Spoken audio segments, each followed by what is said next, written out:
would like to use this opportunity to welcome on stage our host for today, Sesmini Bandara, and I would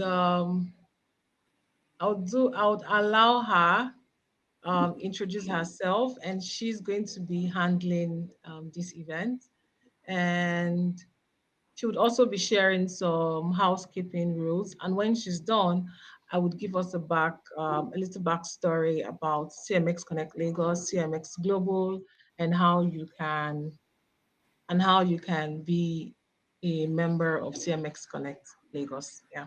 So Sasmini, the ball is in your court. Hello, hello. Thank you so much, Margaret, for that intro. And let me first warmly welcome everyone here today for our Women in Community International Women's Day event hosted by CMX Lagos Community. Very warm welcome to everyone.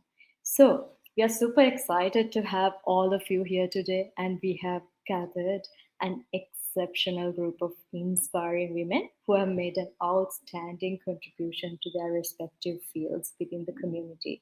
So, this event is all about celebrating diversity, inclusion, and women's empowerment. So let me first introduce you to CMX Connect Global, where CMX Connect Lagos community is also part of. So CMX Connect Global is a community of over 15,000 community professionals all around the world, connecting with each other, learning together, and growing the community industry. So being generous, being groundbreaking, and being actively inclusive are values that we carry across our community. And you will hear more about how this is done by some remarkable women in community industry today. So before all of that, let me invite host Belinda to share some housekeeping rules. Belinda, are you here? Okay.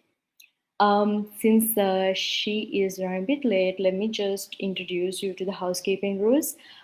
So the first thing is drop your questions in the questions and answer tab. If you have any sort of questions during our community panels, please drop them in the questions and answer tab.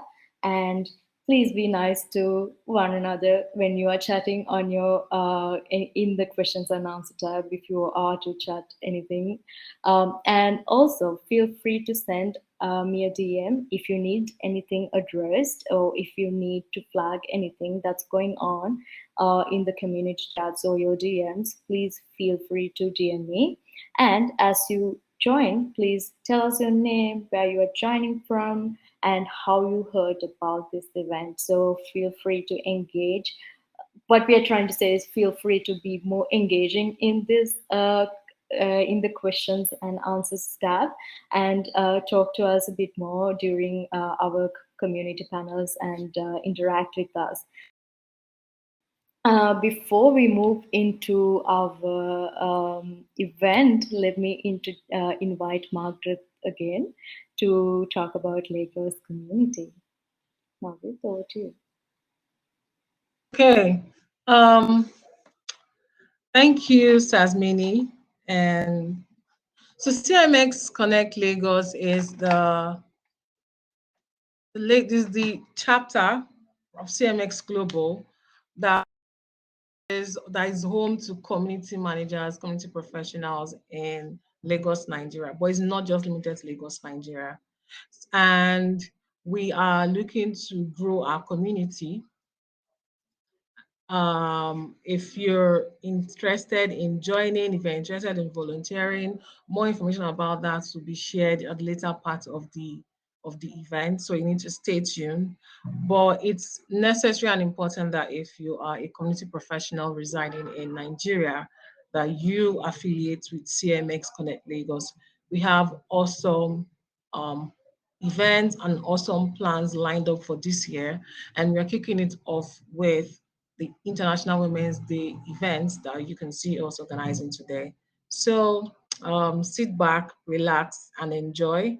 And I hope that at the end of this event, if you're the ideas that you're burning with, the suggestions and recommendations that we can use to make CMX Connect the one-stop destination for every Nigeria, you can actually share it with us. Thank you so much, Tasmini. Thank you, Margaret. Okay, so let's, without further ado, let's move on to our first segment. We have a very special video prepared by our very own Director of Community Programming at CMX and Bravery, Jess Hobbs. So I'll let our CMX Lagos community team to show us the video of the opening keynote. Yes, Margaret, will you be playing the Jess Hobbs speech now? Yes, I'll be doing that right now. I'm about to share my screen. Thank you.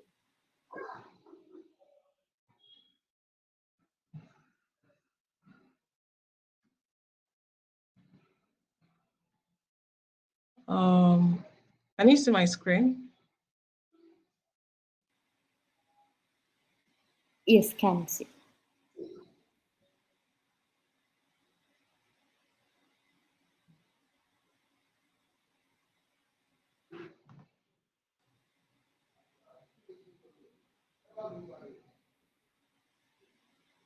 Hi, everybody. I am so thrilled to be here. I'm so excited for the event that's going to happen following. I feel like I'm just a little taste, and really the wonderful nuggets of insight and information follow me. And I just want to thank all the organizers for inviting me to be here. So, what happens? I kind of want to pose this question and these thoughts first is like, when we are making our communities, what happens when we embed justice, equity, diversity, inclusion into the infrastructure process, the building process of our communities? So when we are putting the building blocks together for our community, that is one of the fundamentals. What allows for better decision making when we approach it this way? I think it would be great to give you an example of some of my experiences where that wasn't the case in previous communities. So previously, I worked with I was community and content person for a community that was both in person and online, but also had an events component that was part of it. And when I first stepped into the role, part of what I also did was some of the stages. And I was horrified when I started looking at the lineups, and the main stage for this event was 5% female. That's just looking at gender dynamics. And I was kind of taken aback that nobody had really paid attention to that, and that wasn't a priority. And that was the biggest thing I did in that role, was to shift the dynamics and the equation of 5% female on the main stage. But that's when I started asking myself, what would have happened if diversity was one of the building blocks when this event got started? How would that have affected the community differently? How would that have grown a different community? How would that have led to a community that was smarter and more insightful? What were we missing? I started really thinking about some of the fundamentals of how do you build that. I started asking myself questions like, who feels permission to be a part of this community? Who feels like they are welcomed, they are allowed? And then I asked the flip question, who doesn't feel permission? And that's where I put my energy and effort into. But then the further question is, I wouldn't have even had to do that if diversity was a building block of this community. If diversity, equity, inclusion, justice, and belonging were part of the thinking process of building this community. I wouldn't have ever had to ask those questions, like who has access to this community? Who can access even infrastructure-wise the platform, or who feels they have access in sort of an emotional way as well. And that's what I've run into that, not just with this this community, but I've run into that again and again, where the fundamentals of diversity weren't thought of at the beginning. And that exclusion happens from the beginning. And then community managers and community leaders that come in after have to continually combat this embedded ill will against specific groups of people, whether they're women or BIO, POC, and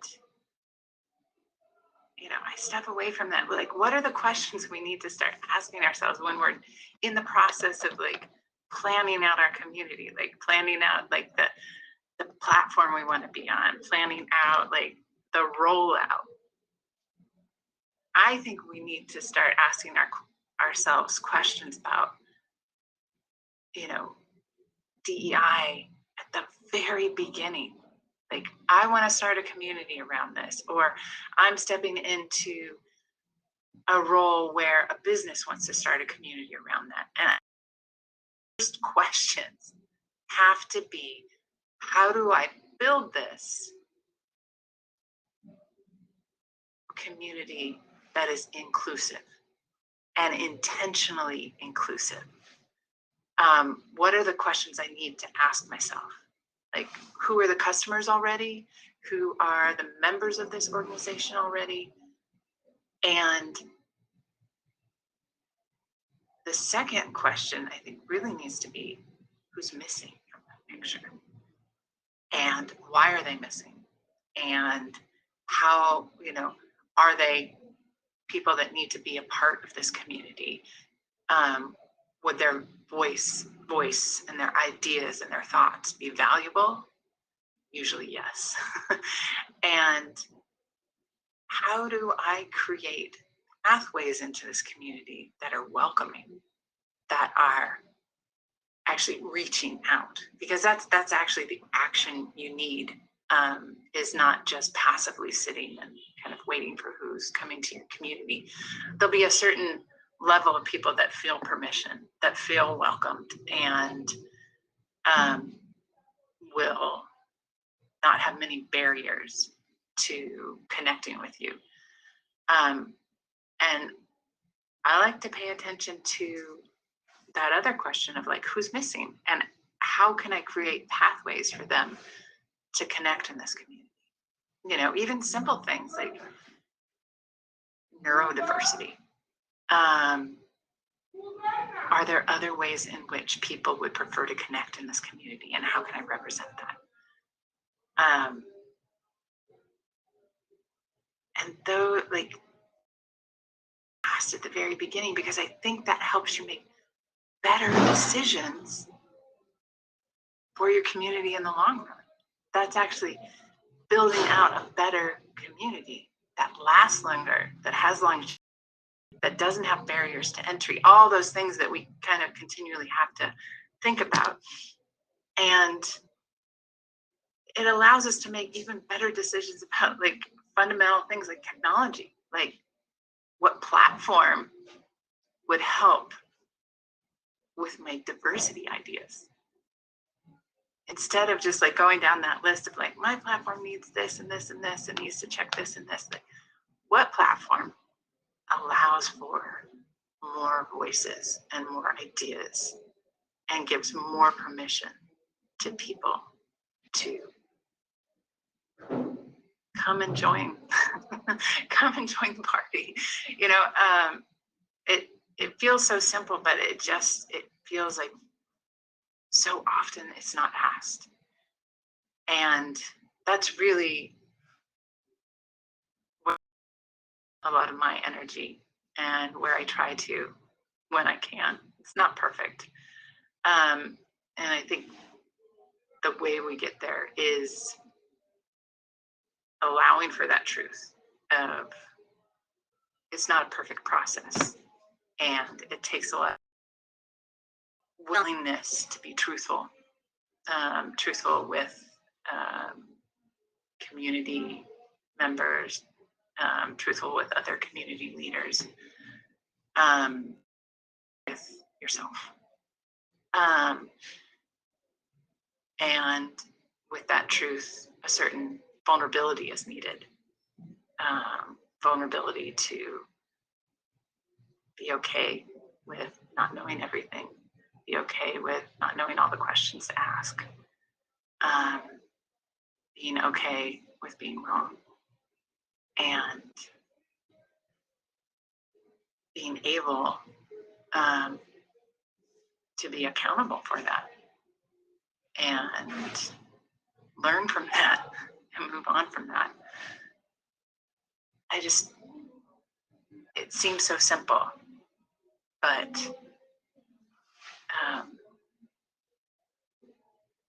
and it's so strange that it's so simple, but it's such a struggle for so many communities to start with this foundation of diversity. And I think that's my role, that's our role, to start, creating the roadmap, the book, the workbook, to help people get there. It's hard to get people who are struggling with that idea, from, not knowing to really being able to ask those fundamental questions. And it's sometimes just giving people a little bit of infrastructure, that sort of soft, gentle, permeable infrastructure. I often, use the word scaffolding. We need to provide people ways to enter and start asking these ideas, and encourage through community leadership that these are the first questions we need to start asking. Thank you. I just really value being here today with you, and I hope you have a wonderful day together, listening to insights and asking questions and connecting in ways you didn't expect. Thank you.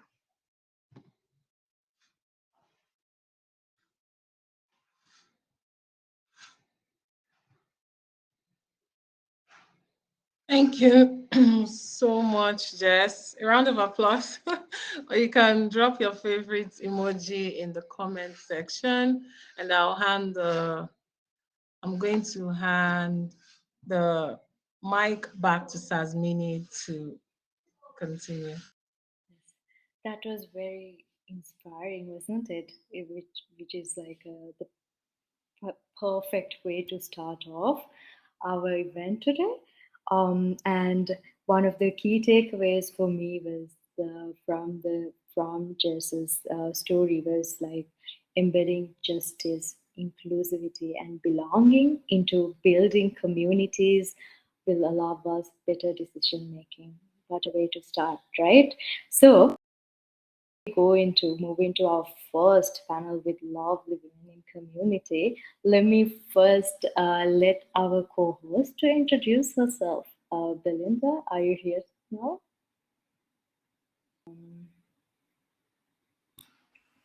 Hello, everyone. Hi. Okay. So before we move into the first, yes, are you speaking right now? Can you hear me? Yes, can hear you. Yes, please. Hello, everyone. Sorry for joining late. I had a little bit of difficulty with joining. So, I'm the co host for today. Nice to have all of you here with us. Thank you so much.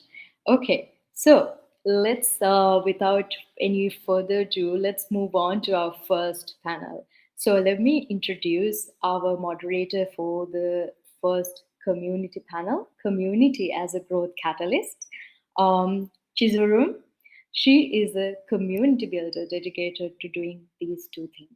That is working with 60 plus founders at IT, ensuring their startups grow and creating a space for community builders to meet, share ideas, and thrive. So, without further ado, let me invite. This is floor is all yours.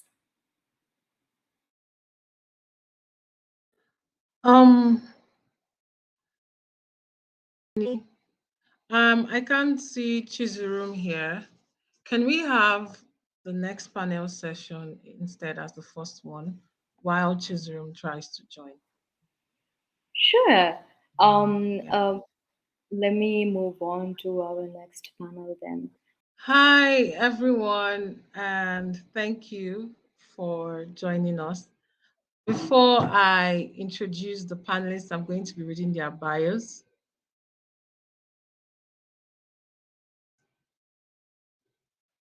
So our first speaker is Fila Fungla. She's a developer advocate and Scrum Master for IBM Z globally, an experienced owner with a demonstrated history of working in the information technology and services industry. She's skilled in databases, IT strategy, management, SAP ERP, and mainframes. She's a strong program and project management professional who graduated from Rhodes University. If your hands are not busy, kindly drop in the emoji, your favorite emoji to welcome on stage, Fila Fungla. Our next guest is Jennifer Serrat.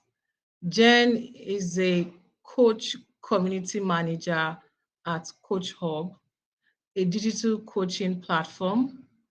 Jen loves building and launching online communities.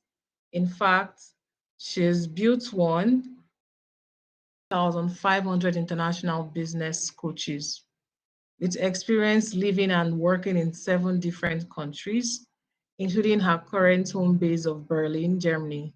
Jen knows firsthand what it takes to be a part of a diverse community. So please welcome on stage Jennifer Serrat. You know the vibe already. Make some noise in the chat section. You can do this, you can do this. Then our third speaker is Omotola Eunice Omotayo. Omotola works on building communities both full-time and as a consultant. She advocates for women's empowerment, DEI, open source, and open payments.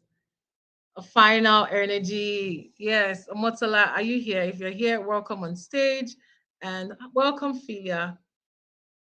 Omotola, are you here? Okay, so let's get started. Thank you so much for accepting to speak. It's a pleasure to meet you, Jennifer. It's a pleasure to meet you, Philia. It's a pleasure to meet you, Omotola. So my very first question is, from the perspective of a community manager or builder, what is the definition of a diverse community?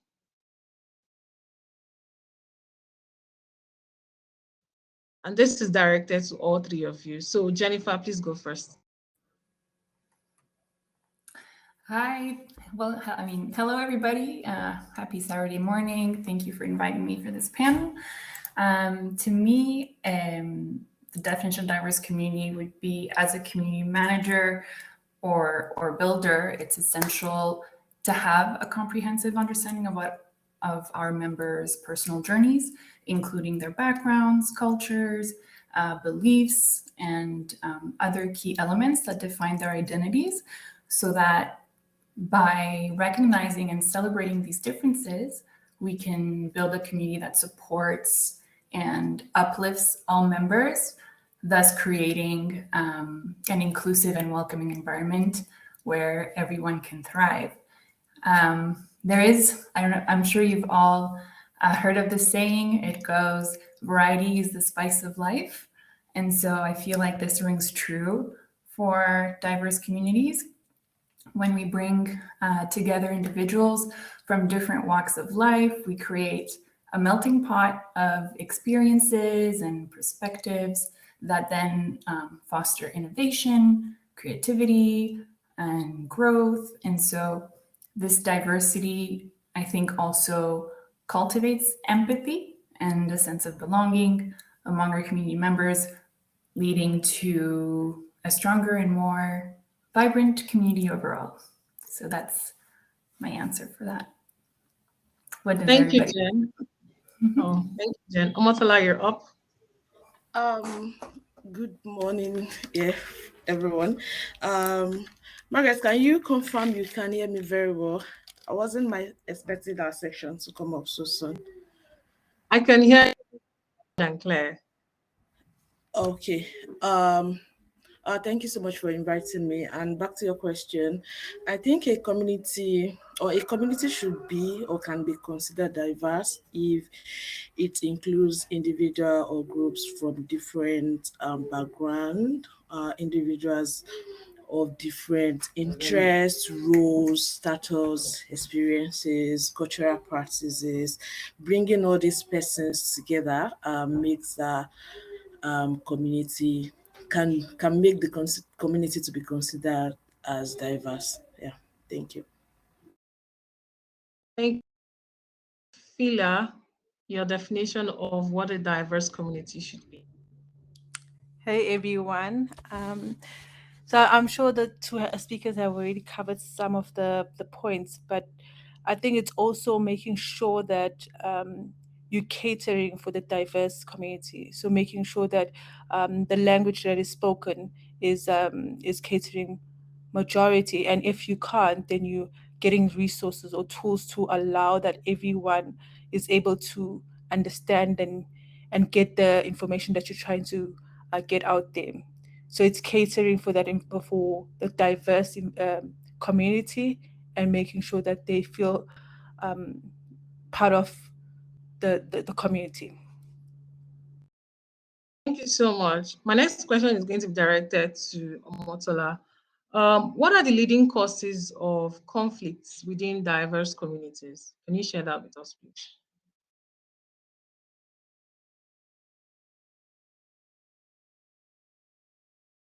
Omotola, can you hear me? Yes, I can. Okay. I'm just trying to sit down. Okay. All right.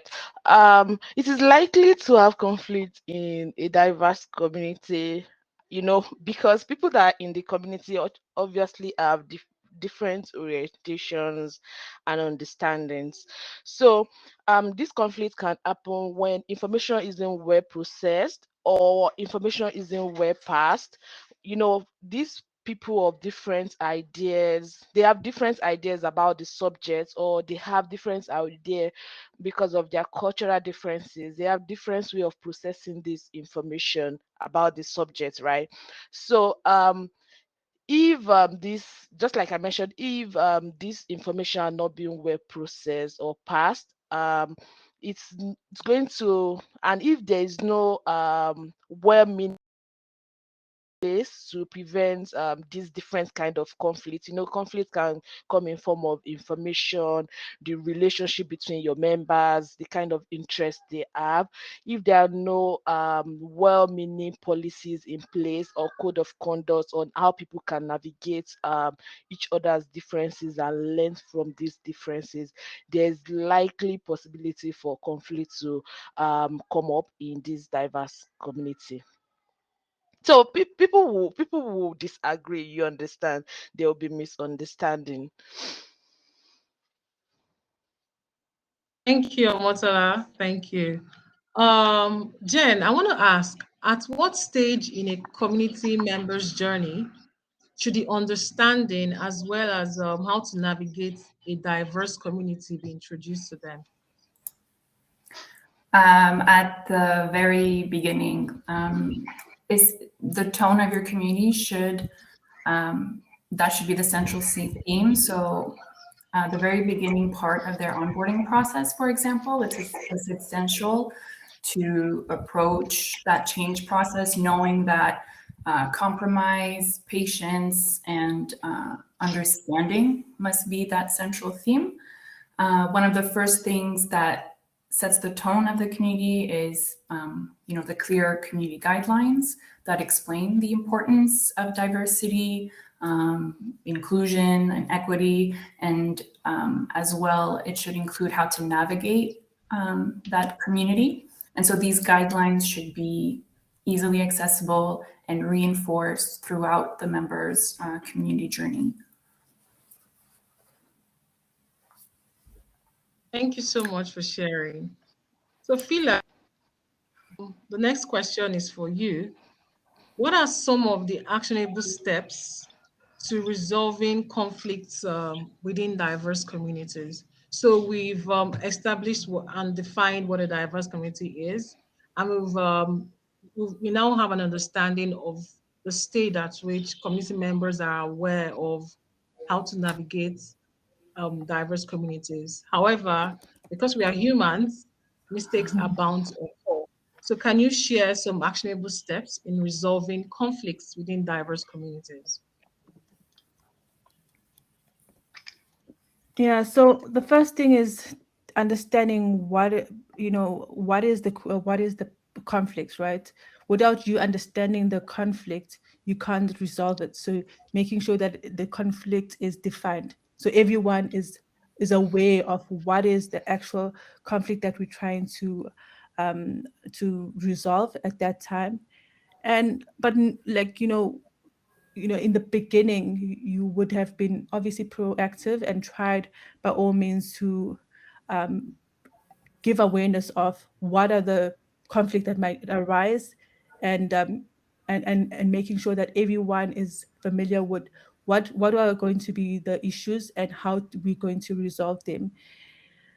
And then with that, then you seek to understand, everyone that is involved. You want to make sure that everyone feels heard, because in some cases, most of the time, you might well, especially if you ask this one party by themselves and then you go and ask the other person just by themselves, then you'll find different stories, which is expected, because in everyone's view you can be looking at a tree but someone else might be thinking it's just leaves. So you need to understand the different sides of the story, and then from there make sure that the solution is accommodating to both, because you can't then be branching this way, and when you're hearing the person already, you're biased in your understanding of the problem. So you need to, as the person that is hearing both sides, they need to make sure that they remove all biasness in their mind, which is very hard as human beings because I mean, we're always going to think our own, or we, our upbringing, we already thinking our own way and see things in that certain way. And when someone else is also on that side, you might so I'll also think that even involving other people that not only see things the same way you do. So not have one person that's going to resolve the problem. So having maybe three people, to so there's views from different people and they can resolve it better. Mhm. Mhm. Excellent, actionable points, Philia. And I hope that attendees who are listening to these points are taking, as just funny says, jotting things down. So we've realized that in this conversation we have done the definition of diverse communities. We have done how to identify and resolve conflicts. Now, my final question is, how do we implement conflict transformations? So Philia made an important point where she says we have bias and we make it we have to be intentional every day to ensure that we overcome our bias, be it subconsciously or consciously. So now, after the conflicts have been resolved, what are I need you all to list just two tips each how to implement conflict transformations in diverse communities, especially after conflicts have been resolved. So, who would like to take it first? Jen, Fila, or Motala? Okay. Okay, let me go. Let me go first. I think I'll summarize one of my points, and which is collaboration. So after like a conflict is being resolved, you need to understand that what caused the conflict in the first place is misunderstanding, or because people are from different background, right? So you need to bring up tasks that will bring these persons together to collaborate. I mean, via these tasks, they are going to get to accommodate each other. They are going to get to brainstorm together, get to know more about each other's differences, their culture, your language, the way you attend, the way you reason. Even when you're collaborating, you are going to get to learn all these things together. So I think collaboration, like bringing up tasks, initiatives that will make your community members to learn from each other, is a great way. And very importantly, for the persons that are involved in this conflict, it is very important as community managers to reach out to know how they're doing. Even after resolving this conflict, it is very important to reach out to know how they're doing, to if they have learned something. Because even you as a community manager, or you that that you're settling the conflict, can learn one or two things even from them while you are resolving that.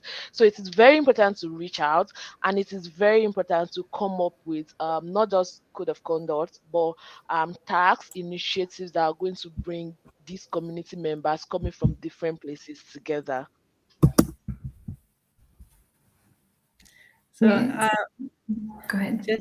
just to add on to her point, you know, you after giving out those solution to the conflict, you need to assess, right, and see, is it the options that you've implemented, are they making sense? And even in the future, you might actually need to change them. So you need to always be reflecting on the actions that you implemented. And one of the things I think, or I struggle with, is asking for help. So sometimes you might find that when you are looking at the solution, even if there's three of you and so forth, you are not the right people to resolve that problem. So asking for help is a great way of also resolving the issue. And just highlight that point. Always, every time, for now, the solution might make sense, but in 3 months later, it might not. So you need to always assess and see each situation is different, and also we are changing.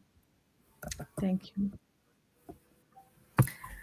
Yeah, I'll add that the steps that Fila mentioned earlier are not, it's just important to keep in mind that they're not a one-time event, but a process that requires dedication and commitment from all parties involved, not just the community manager.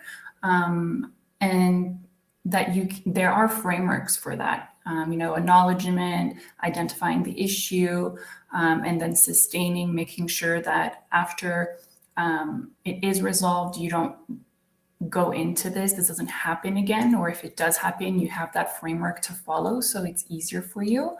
And so I think my tips are obviously to always include ongoing communication, having to promote understanding and empathy, creating opportunities for collaboration, like it has been mentioned by Omotola, and community building. And I'm going back to my community guidelines. Super important to have those that promote diversity, as well as having clear moderation policies. Those are critical to ensure that your community members know what behaviors will not be tolerated and what actions will be taken if someone violates those community guidelines. You know, your guidelines are like your Bible, so to speak, of the community, and should be referred to whenever there are conflicts or violations.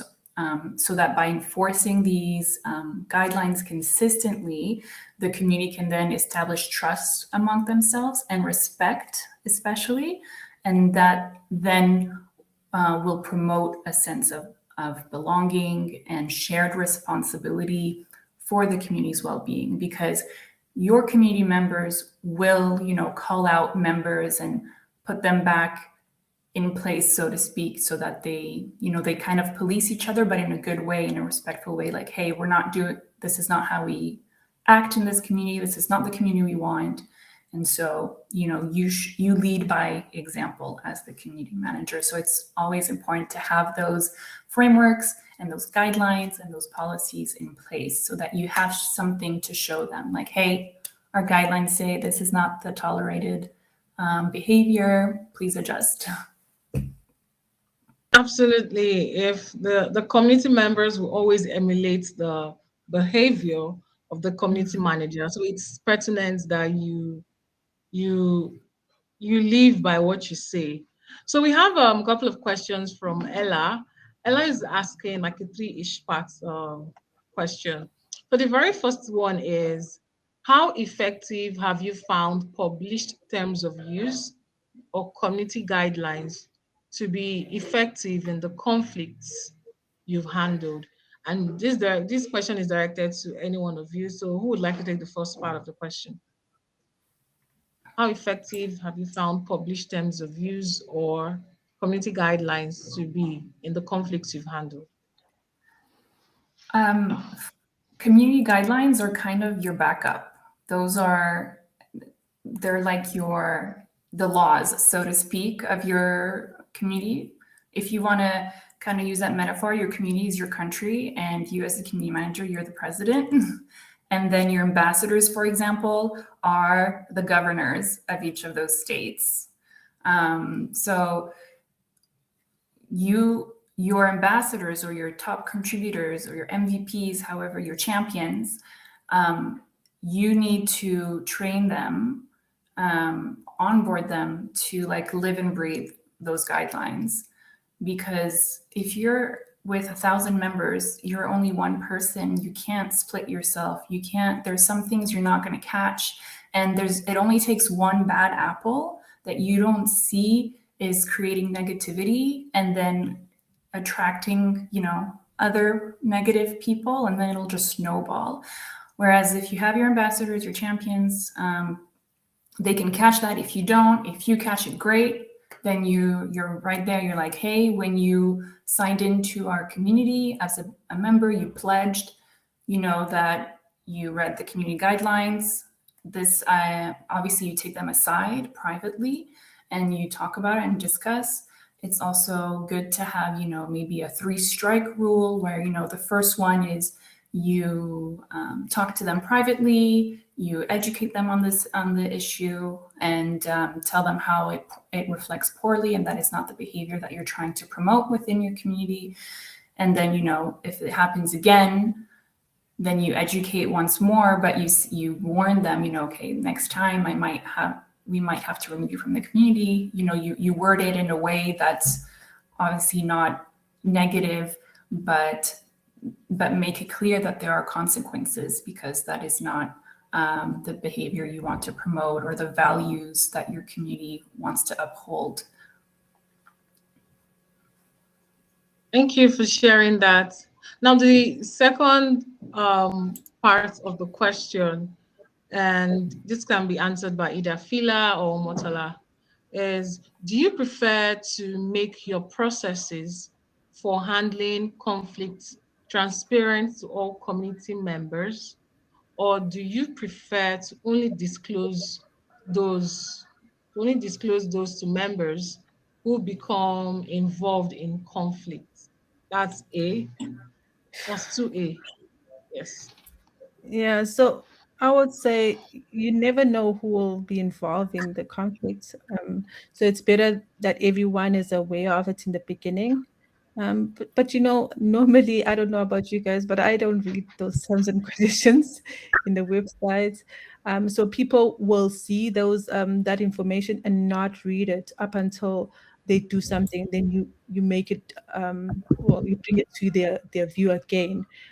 But everyone in the community needs to understand what is going to, what is going to happen if there's conflict, and or kind of like I think we've said in the past, where or some of the speakers mentioned it, that in the beginning everyone needs to understand in the beginning of the stage of the community and so forth. Okay. Thank you. Omotola, so you're handling 2B. In Okay. general, how descriptive do you like to be when managing the long-term outcomes of conflict? I'm going to, my response is going to answer 2A a bit, and then I'll move to 2B. It is really important when handling, it depends on the kind of conflict, and you need to like look at those people involved in those conflicts. Are they really hot? Because you don't want to come outside and even expose them more, making them not safe in your community. So the kind of conflict will determine if you want to bring it to a close space to let each other, by not pointing finger, like you don't have to say you did this thing wrong. Instead, you have to find a way to address that and not make the person that is already hurt feel hurt more, and the person that is even maybe at attack, not making them feel, oh, I don't think this is a safe space for me anymore. Because just like Phila mentioned, most persons don't even read this code of conduct or the guidelines that you have until they make that mistake. So they're making that mistake, you need to be careful at how you address them. So that is me just saying not every conflict needs to be addressed openly, but at the same time, there are some kind of complete conflicts that after addressing it in a safe space, you still need to come out and put it out in the way to help other persons probably go back to the guidelines to remind themselves of how to navigate the community better, because this is a diverse community, right? Just to prevent future conflicts. I mean, so you don't need to now state this person was involved in the last conflict that happened that we settled, this person was involved, but instead you're coming out generally to say you can prevent this is how to prevent this, you have to go back to our guidelines. Then my perspective in managing long time conflicts, you just need to and I think before I answer this, it is very important for you not to just copy and paste community a guideline without looking at and understanding your community and building a kind of guideline that works for your community, right? Because when you're handling this kind of long-term conflict that keeps coming up, and you've maybe seek for help, a third party coming in to settle this conflict, a third party in your community, right? Doesn't have to be you or other persons, just like Jennifer mentioned also, you can't always be everywhere to settle conflict. But if this is long term, you might, if you feel the parties are not ready to compromise, understand each other, you might have to let go of some persons, right? If it's going to affect maybe the main goal of your community, you might have to, but you have to do that in a way that they will understand. Yeah, you have to do that in a way that they will understand, and constantly, or let me say frequently, remind your community members, like everyone in your community, your code of conduct, the policy you have in place, and how to navigate the community in a way that it will be welcoming for everyone. Awesome. Honestly, I love that. But if you know that I don't want to. like you've been informed, like the fire is burning, and you're like, I'm motivated to do more for my community. You know the drill. Just drop some fire emojis. Yes, like you're fired up. Your your brain is hot at this time around. Now, the final question Ella asks is, how do you balance handling case by case with demonstrating fairness and avoiding bias? So this is going to like serve as a closing. This is the final question. Yes. So how do you case by case with demonstrating fairness and avoiding bias? Uh, Jennifer, want to okay. go first? Okay. Bias, unfortunately, as mentioned before, is innate, unfortunately, but there is always a way to check that. And it depends, as the question says, case by case, what type of bias are you bringing in to the issue or the conflict? If you think, first, again, I'm not stress- I'm stressing this a lot, but always have your community guidelines as your referral point, and then from there you look at the case by case. And then if you still feel like maybe you're not seeing clearly or you think you're not being fair enough, bring in a third party.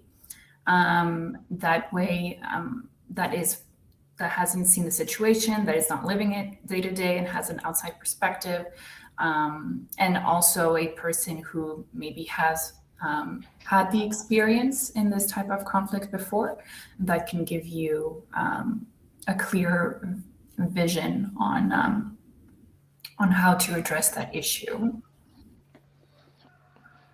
Okay, and also to add to that, I think someone mentioned in the chat that you need to address the issue and not the party. This is very important for you to be fair, because you can actually understand person A, your member A, and like understand their perspective more than member B that is actually involved. But trust me, I mentioned earlier that when you settle conflicts, you as well, you are going to learn new things. It is also a space for you to learn. So it is very important for you to consciously not address those involved. I mean, don't point at parties, but address the issue. So while addressing the issue, it's going to leave you on a safe space to navigate this conflict resolution. So very importantly, address the issue in all your attempts, in all your strategies. Make sure you're addressing the issues and not the party. It's true. I mean, I just want to piggyback off of that. If you look at any of your relationships in life, not even professional, like for example, you have your partner and you are arguing. You're not arguing against your partner. You're both Mhm. looking at the issue, and the issue is the problem. It's not your partner. So you need to acknowledge that, okay, there's that issue, identify what the issue is, trying to find the solution to that issue together so that you can then move on past that issue. So yes, good, really good comment about that. Issues, not parties. Amazing. I would say it's been an absolute pleasure being your moderator. And like we always say, since we're in the remote world, I really look forward to meeting you in person really, really soon. And so in less than 5 seconds, please can you share your closing remarks with our dear audience? I would just like to share a really helpful resource that I enjoyed consuming for understanding how cultural differences can impact communication and collaboration within diverse communities. And that is a book by Erin Myers. I'm sure maybe some of you have heard of it, The Culture Map. Okay, yeah. So the book provides really good insights into how cultural differences can impact communication styles, decision-making processes, and leadership approaches. And so it's a great tool for developing cultural intelligence and fostering empathy within diverse community. And so I highly recommend it as a resource for navigating cross-cultural interactions and resolving conflicts. It's the Culture Map by Erin Myers. Yeah, I would like to say that a lot of us might think that we don't have bias, and because we haven't actually, well, we don't think we have the bias in that sense until someone actually reflects on it.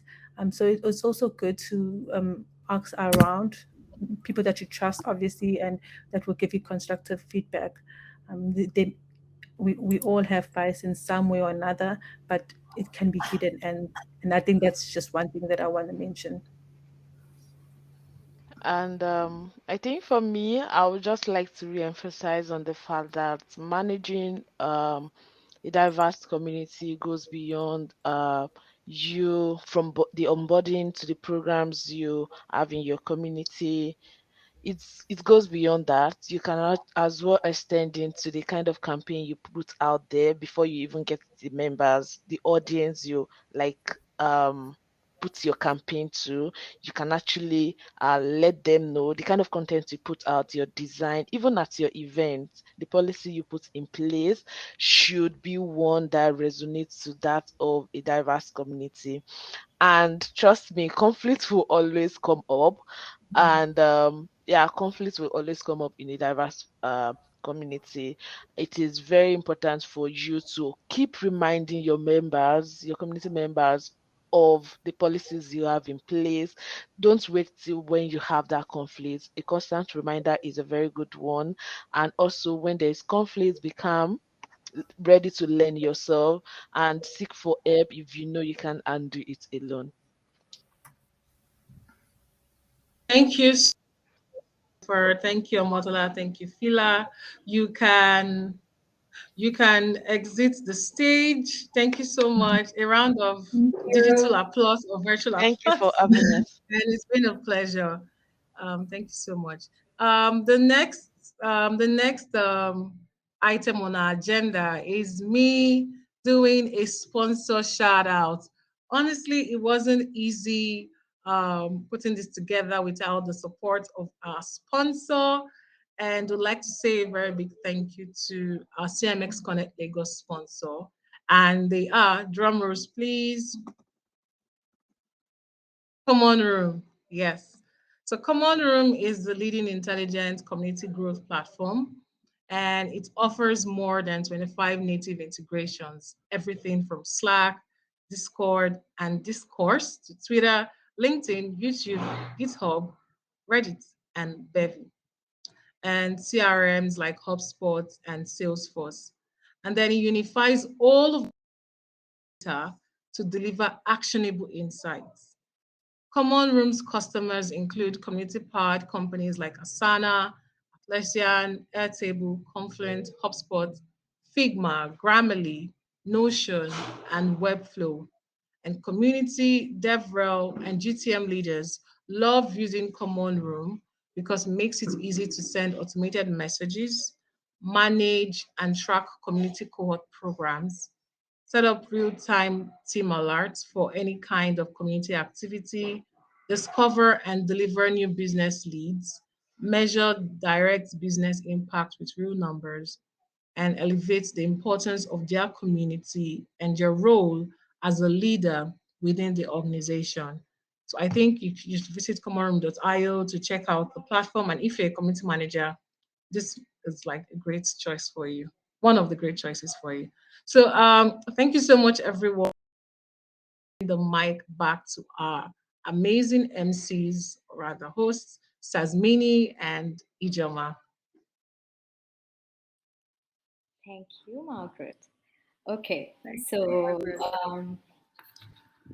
yes, so I think that was quite an insightful conversation. And from my end, I learned a lot about how to handle conflicts in diverse communities. And one of the key takeaways for me personally as a community manager was that have a very strong community guideline and keep going back to it all the time whenever there is some sort of a conflict that you have to address.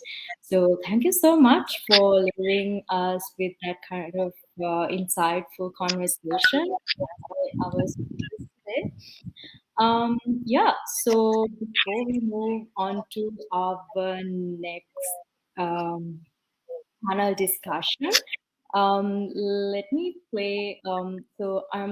I'm planning to play a small icebreaker so all of us can get involved and get to know a bit more about ourselves as well. How this is going to play out is.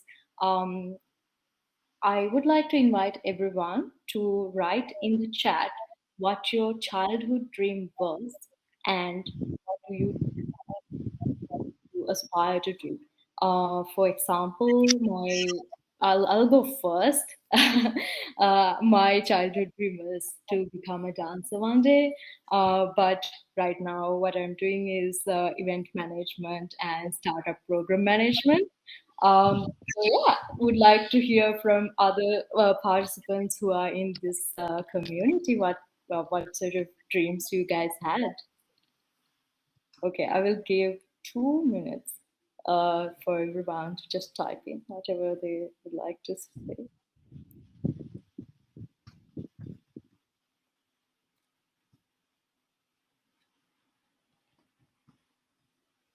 Would like to read some of the comments from everyone. Belinda, would you like to share?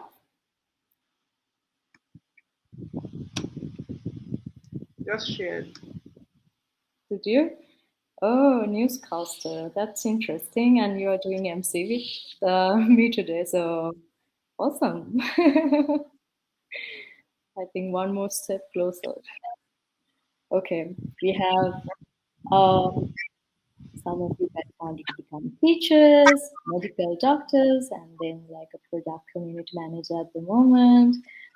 Teacher wanted to, and Amarachi is she's building communities, and then someone wanted to ultimately wanted to be an anatomist, and now a community manager. Um, Okay, Chizuru wanted to be a renowned writer and she is building communities right now. So very interesting.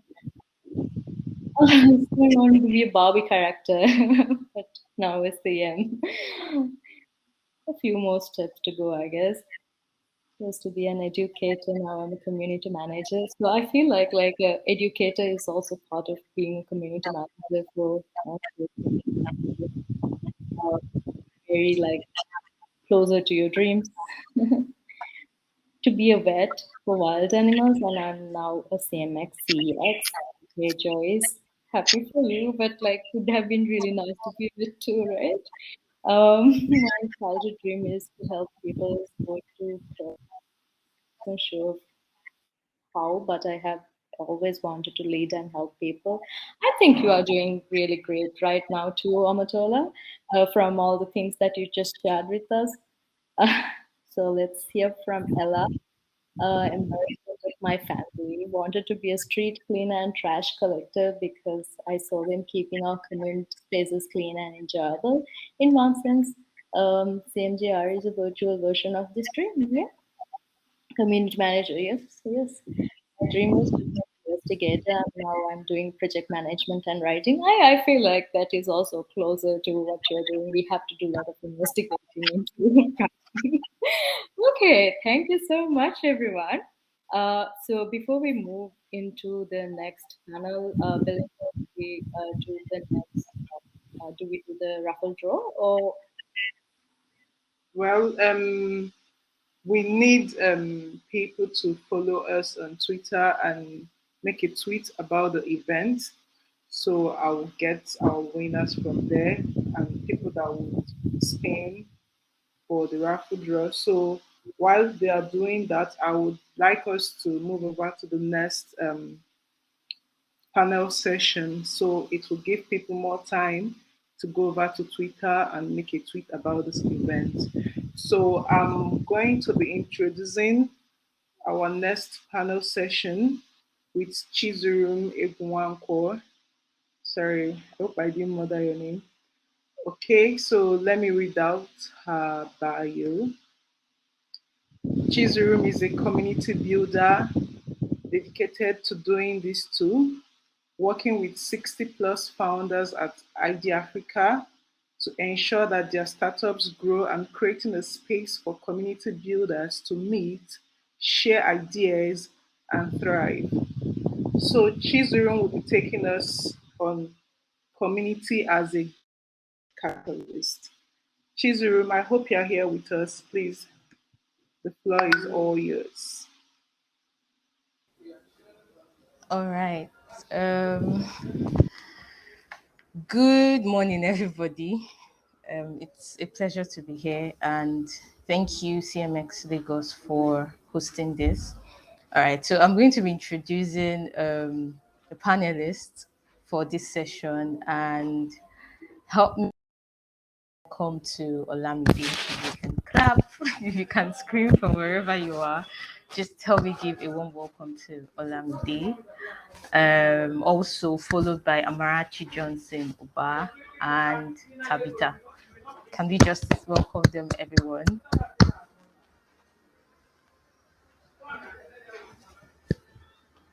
Yeah. So let's just keep it coming with the virtual and physical claps while we wait for Tabitha and Amarachi.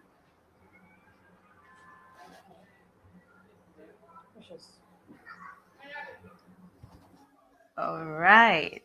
And the panel is complete. Hi, everyone. It's so nice to meet you. Olamide, Amarachi, Tabitha. I'm sure you must have seen me scouring through your LinkedIn profile and wondered what I was looking for. It's so nice to meet you people. And we'll jump right into it.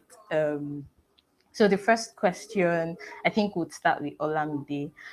So the panel session, the topic for this panel session is community as a catalyst for growth. So we just want to discover and learn through you how community can fuel both personal and professional growth. And for everyone here, that's the best part of this. You've been a part of a community, you're either building one or you're currently a part of, a very strong community. So I would like to start from you, Olamide. Can you share your story with us? How did community help your growth? It can be personal, it can be professional. Hi everyone. Thank you so much for inviting me. Can you confirm that you can hear me? Yes, we can. Okay. In terms of community aiding my personal and professional growth, as someone who's involved in both operations management and technical writing, being a part of a community has like helped me to develop many of these skills, right? In my technical writing space, for me in the community, it wasn't exactly training that helped me that they helped me with. It was like being a part of community provided me with a space where I could share my work and receive tangible feedback.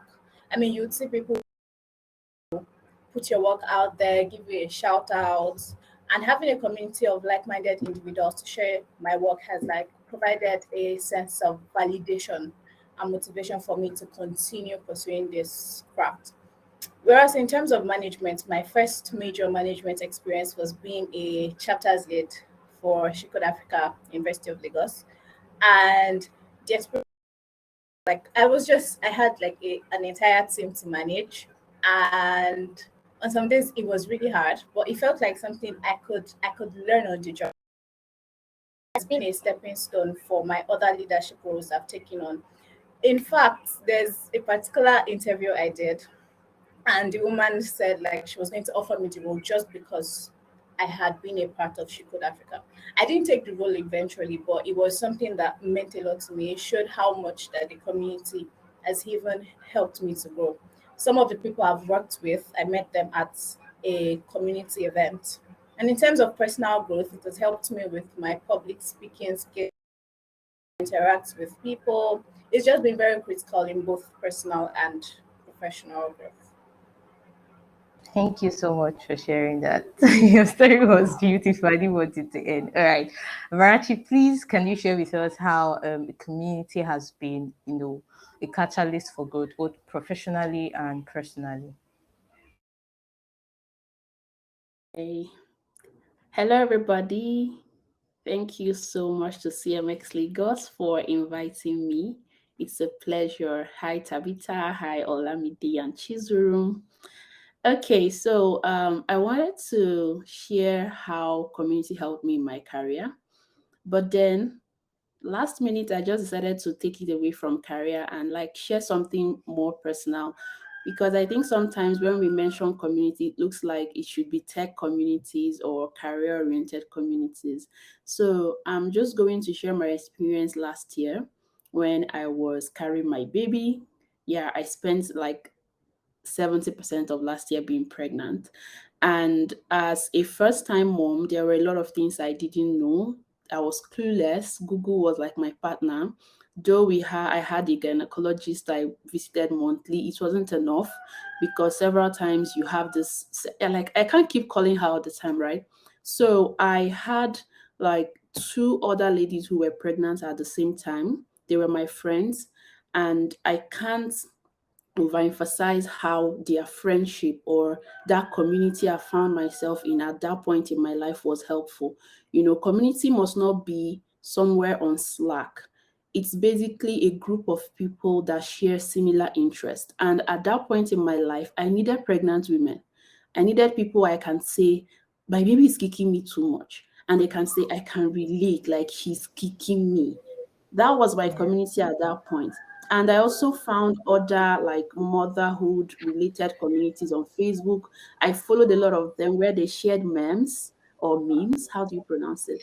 You know, memes of pregnancy, like all those cute, cute stuff that made me laugh so hard. You know, people were expecting our babies almost at the same time. So, like, it was one significant, like, it helped me so much. My pregnancy experience was more beautiful because I had people to share it with. And now that I have also put to bed, I still have a community of people that I still get to share my baby's milestones with. People I can Yeah. say he's crawling now, or he's Mm. doing this, or he's cooing and things like that. So like that's a personal story of how community has really been beneficial to me. I can't even, if I get into how community benefited my career, you probably leave the entire session for me. It's a whole lot. I don't even know where to start from. So let me just stop with this personal experience and hand the floor back to Chizu. All right. Thank you so much, Amarachi. That was a beautiful story. Thank you so much. I've heard so much and read so much about, how hard it can be to be a first time mom. And I'm glad that you had a community behind you, right? So we'll just move to Tabitha, right? Tabitha, can you just, share your story? Tell us how a community has contributed to your growth. Uh, well, I don't have like one single community, but I would say communities in general has really impacted my growth as a person and also professionally. Because um, back when I was in school, I was the Google Developer Student Lab lead for my school. Yes, University of Nairobi. And at that point, I didn't know what I was doing. Yeah, I just know I was just leading a community of people. And then I think that when I was part of that community, I was able to meet with other people like Anyedi, people like Awa, people like Googlers. And I was like, oh, wow, these people get paid to do this thing. You know, I mean, I was doing computer science and I was like, I have to code and every other thing. And I was like, these guys get paid to have us in meetings or take us to travel in different places. And I was like, I think I want to do this. Yeah. It's at that point I realized that I wanted to do community. Yeah, I feel like this is what I love doing, right? So I was able during that time I was able to build my networks, and I think when I look back, most of the people I know now, I attribute back to that particular time. And now through those networks, I was able to now quickly get into the community space, and I'm now practicing community management professionally. Before, I was just volunteering for different communities here and there, but then now I'm doing it like as a career, like I'm being paid for it. And sometimes people Yeah. look at me and I'm like, "Hey, you're not coding," and I'm like, "No, I'm not coding." And they're like, "Why are you not coding?" I'm like, "Don't you think I'm doing a career? Like, the job that I'm doing, and I'm happy with it." So, and the interesting thing is, I used to think that I would do this later on, like maybe in 5 years, because I'm like, oh, Mm, you know how people say about DevRel, and they're like, oh, you have to do engineering for like a few years, and then you transition to DevRel or community, blah blah blah. And I was like, oh my god. Then for me, it came in so.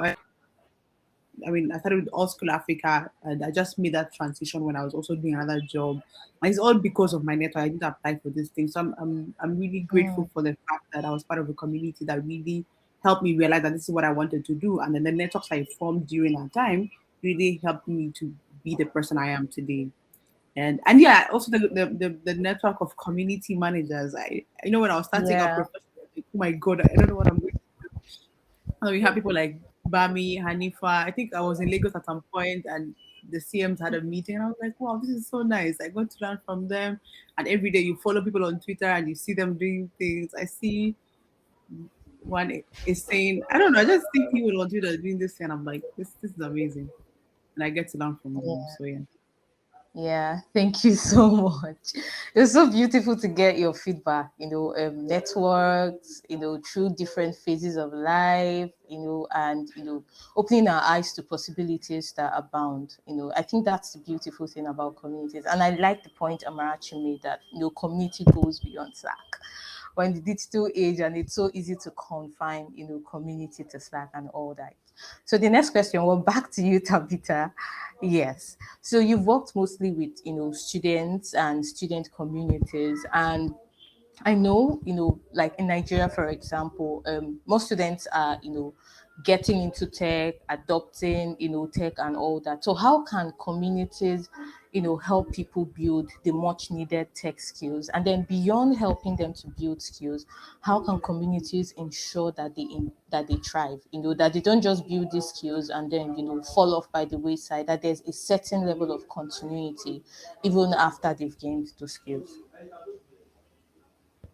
Well, from my experience, I would say that what communities can, um, first of all, create an environment. You may create a community, nothing is going on, right?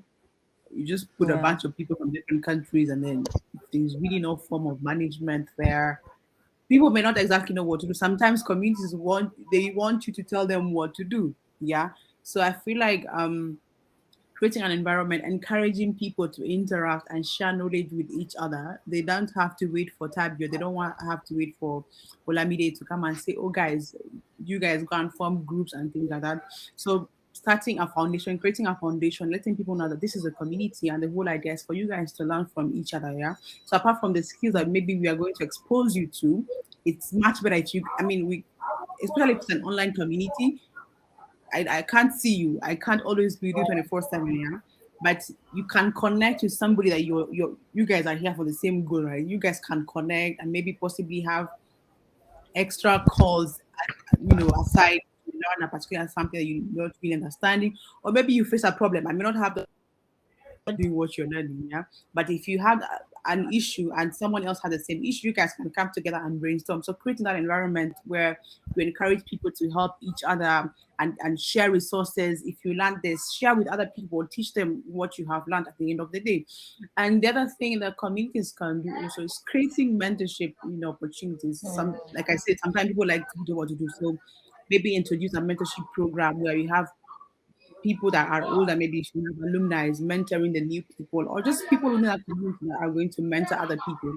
Because there are people that really Yeah. struggle sometimes and they're afraid of talking. But if you connect them to one person and say, "Oh, this is Mm, your mentor," that all those check-ins and things like that. So mentorship, I think, is one of those ways, and of course, sharing resources. Apart from what you, I think as CM, sometimes you come across something and you feel like, oh, this is going to be very important for these people. They're going to learn. So sharing resources with these people, and in terms of continuity, I think if you're training people on a particular skill, or if you're giving people resources on a particular skill, and then I'm gonna use that example of tech because I'm in the tech space and the whole software yeah. engineering space, and so I'm like, communities that can also help connect with other communities. Like, okay, if our community is doing this and this other community is doing this, if we collaborate, our members are going to benefit in one or another. So giving Yeah. that opportunity of other communities collaborating and your members learning different things. Maybe community this does X, this other one does Y,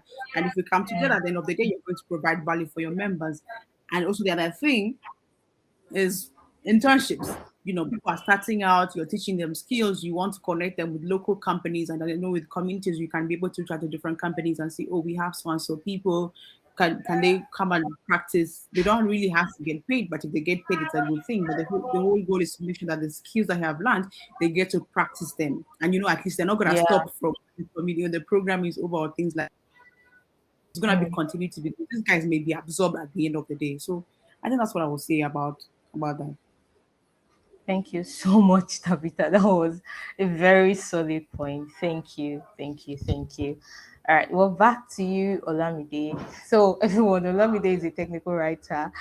And aside that, she writes other things too. Professionally, she's a technical writer, but I went through her Medium and I was amazed at the different things she has written, right?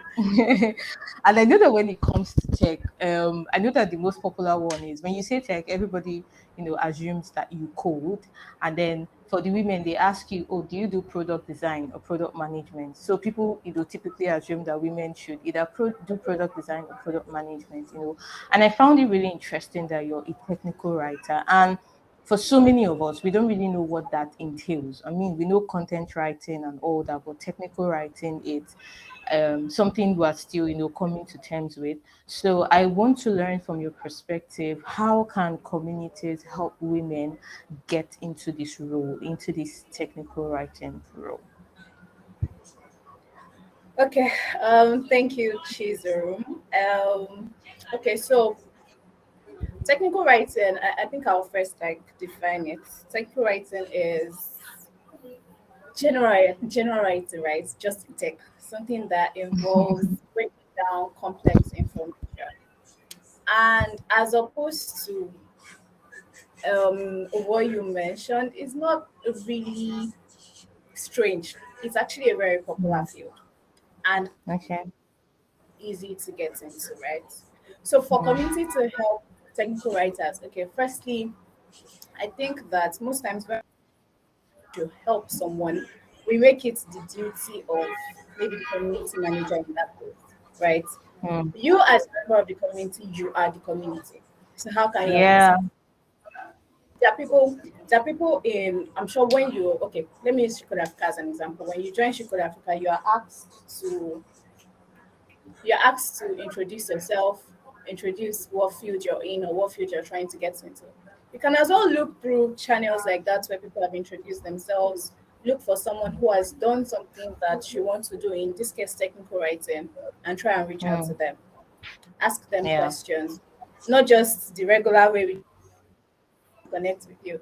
Ask actual specific questions. What courses do you think I can take? What path do you think I can go through? Sometimes they even have like smaller subgroups, like let's say a community writing group, Yeah. a technical writing group that you can join and ask questions. When you attend workshops, you speak up. Don't just attend, and I'm Mm. sure there are some people that join events like this. They just join and they leave. Don't just join and leave. Can gain from it, right? Okay, so but now back to community. What can we do as community managers to help people, especially technical writers, to grow? I think that you create a safe space, and it's when a community is a safe space that people can actually speak up and ask for help. And that's when you Yeah. can know what they're struggling with. That's when people can share their experiences and receive support and encouragement from other people. And Mm, if you remember what I said when I was talking about I said that I able to showcase your work and receive feedback. So as a community manager, we can create that culture, allow people to share their work and encourage others to read, to share those work for them, and also provide um, tangible feedback for them. If as a technical writer you join a community, the opportunities are immense. Small WhatsApp community I belong to, QDevs. I could just be sitting on my own and someone will share a link to a job application and say, hey, they are looking for a writer here, all I'm are you interested? Right. So when you speak up and say, okay, this is what I do, people have your name in their mind, people know that okay, Amarachi is a community manager, Tabitha is a community manager. If I'm looking for someone for that role, or if I just see a vacancy, I share it and your name comes to I see that role and your name comes to my mind and I tag you to do it. Another way, sorry, I know I'm taking your time. Another way that you can grow in a community as a technical writer is to volunteer. Now, some of Yeah. these communities have blogs, some of these volunteer to write a recap, volunteer to write on their blog as a technical writer, volunteer to just do something. You won't just sit down there and opportunities fall in your lap, right? Sometimes you gain experience by actually doing things for free. So I think that's what I have to say for that. Thank you. Thank you so much. I like your approach and perspective, not just sitting and waiting for the community to do the work per se, but also, taking initiative and grabbing hold of opportunities from the community. Thank you, Olamide. And we're back to Amarachi. So I know that Amarachi is like she volunteers for a very popular female-led tech community. She codes Africa, and I don't know if you're okay with drawing practical examples from your experience at Chicot Africa for this question I'm about to ask. So we know that communities exist in different sizes, and there are extremely like very large communities, right? And then we see that oftentimes when people join like communities, they end up being locals and not contributing, sometimes not even making sense of what the community is about, and then find it hard to find that sense of belonging. So for large communities, what can communities do to propel the growth of members at every stage, even as they keep growing? Yeah. Okay, she called Africa. Thank you, Omotala. She called Africa. Thank you. All right, thank you for that question. Yeah, I think I'm pretty much free to draw some illustrations from Chico Africa. Um, yeah, so when it comes to large communities, already I think we're about 20K plus community members right now at She Africa. And one thing I know that have always stood out is our onboarding process. Every day we have like a lot of people trying to join the community, and most times a lot of them are newbies, students, people who don't even know how to use Slack at that. And it's important for not just Shikura Africa, any other community out there, as your community is growing, you still need to like have that perspective that some new members are very new to the ecosystem and they may be lost when they join your community. So you have to create like a very clear onboarding process. What do you want this new person to do when they join this community? Do you want them to join a channel? Do you want them to make an introduction? Do you want them to join an event, like an onboarding event? Right. So these are some of the things that we do. Of course, when you want to join SCA, you have to sign up in a form first, and then you're followed up through an email, and then you have to join the community. Currently, we are actually trying to explore some other ideas on how we can make joining the community more effective for new people. Shout out to Mary Blessing. She's currently making a lot of strategies on how to make that onboarding process very smooth for new members. But now, away from Shikoda Africa, other communities as well, like the ones I've managed. I currently manage a very technical community, and we have a lot of members who don't know what it's all about.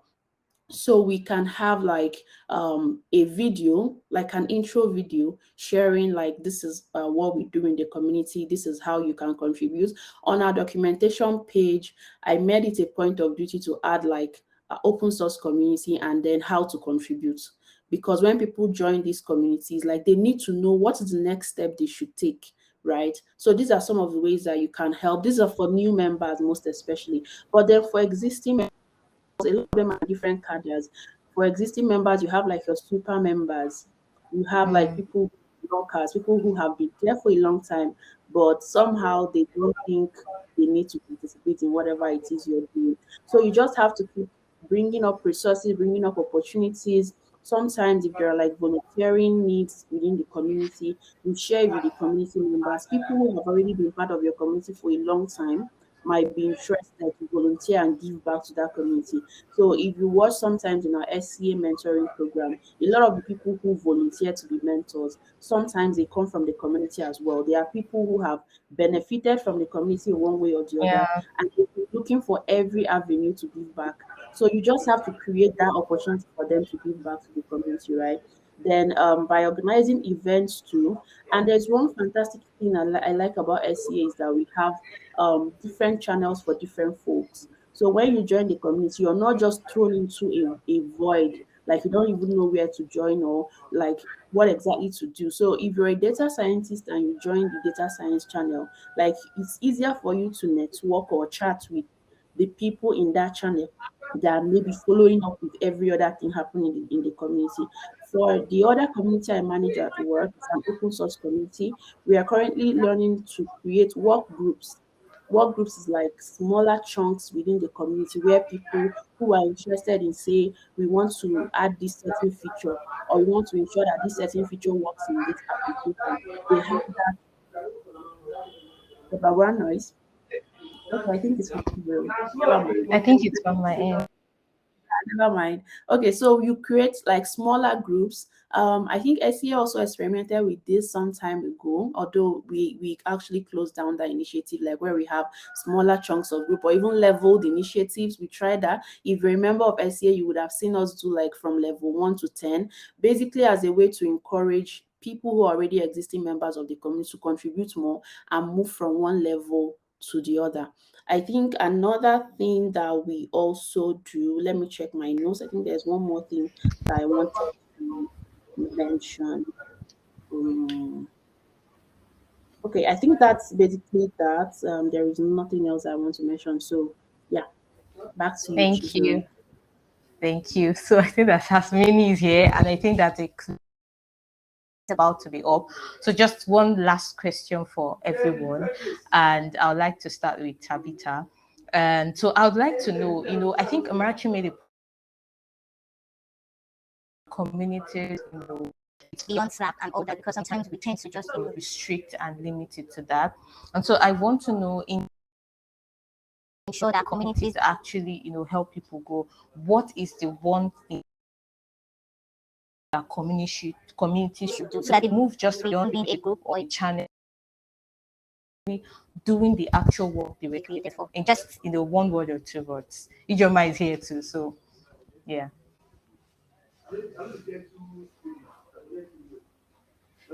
So if I get you correctly, you want to know what we can do to ensure that the communities move from just being a group on Slack.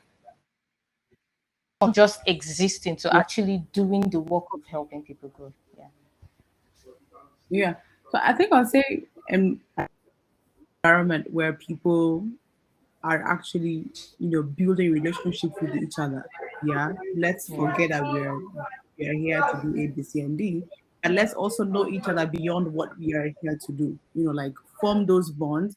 And I think those bonds can also be formed as while people still do the purpose of the group. So if the purpose of the group is for people to come together and learn, so why don't we know each other? My name blah blah blah. Let me meet Amarachi. Amarachi likes this. So if people get intentional about building those relationships, you are building trust amongst people. And I think it creates an Yeah. environment where people are free to share their struggles. We don't always have to be talking about, oh, my code is not working, or maybe I can't open this thing. People can be open about, oh, I'm struggling with this, and maybe members of the community can even support them, right? Maybe if need a fundraising, I don't know. People can just come together. I think I've noticed this in the old school community. We have learning circles.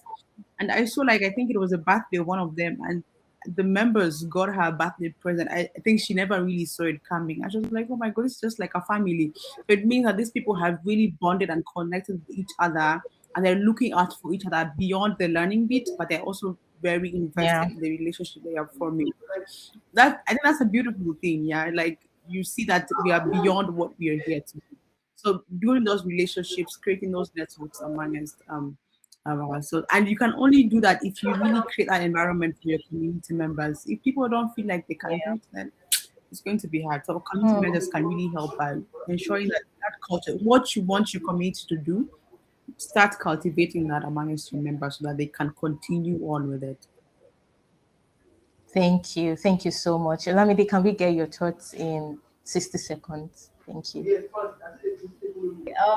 So following up to what Tabitha said, I have just two things to mention.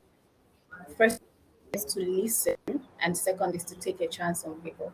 So in terms of listening, it could be very tempting to just keep churning out events and trainings. You just want to keep doing something, and it's not really helping who it should help. It's important that you listen to what people want to learn or hear about. You can do this by conducting surveys, feedback sessions, solicit feedback from members, and use it to make improvements. And then in Yeah. terms of taking a chance on people, this can only happen when you know your members, like Tabitha said. So a short example, my very first tech event that I hosted, for the fiscal one, I had Ada who pushed me. Like I didn't want to do it because I thought I couldn't do it. And then she pushed me, encouraged me that I could do it. And even while on stage, she kept sending me messages like, "Oh, you're doing great. This is what you should change. This is what you should do better." And it sort of increased my confidence level to like from a zero that day. Same thing with Omotala. I was supposed to host a Women's Day event for Chicago Africa. And backstage, she was saying, "Go girl," and all of that. And it kept making me feel like, I actually knew what I was doing. Even before the event, a day before the event, she had like an session to teach me different things because she had been doing it for a while. It could have been easy for them to just look for someone who hosting events to do that thing, but they took a chance on me. So listen to people and take a chance on people. That's how they can actually grow. Thank you. Thank you so much. That was such a solid point. Thank you. Thank you. Marachi, can we get your thoughts in 60 minutes? Jasmine is Right. here to just Yeah, Tabitha and Olamide have already done justice, like highlighting last minute thoughts. One more thing is that I think the goal of every community manager is to grow your community up to the point where there are interactions going on in the community, even when you're not there. Like people ask questions, respond. People even host events, maybe your channel leads or maybe even members of the community host events. Like you just have to maybe give an approval or something of the date and time and things like that.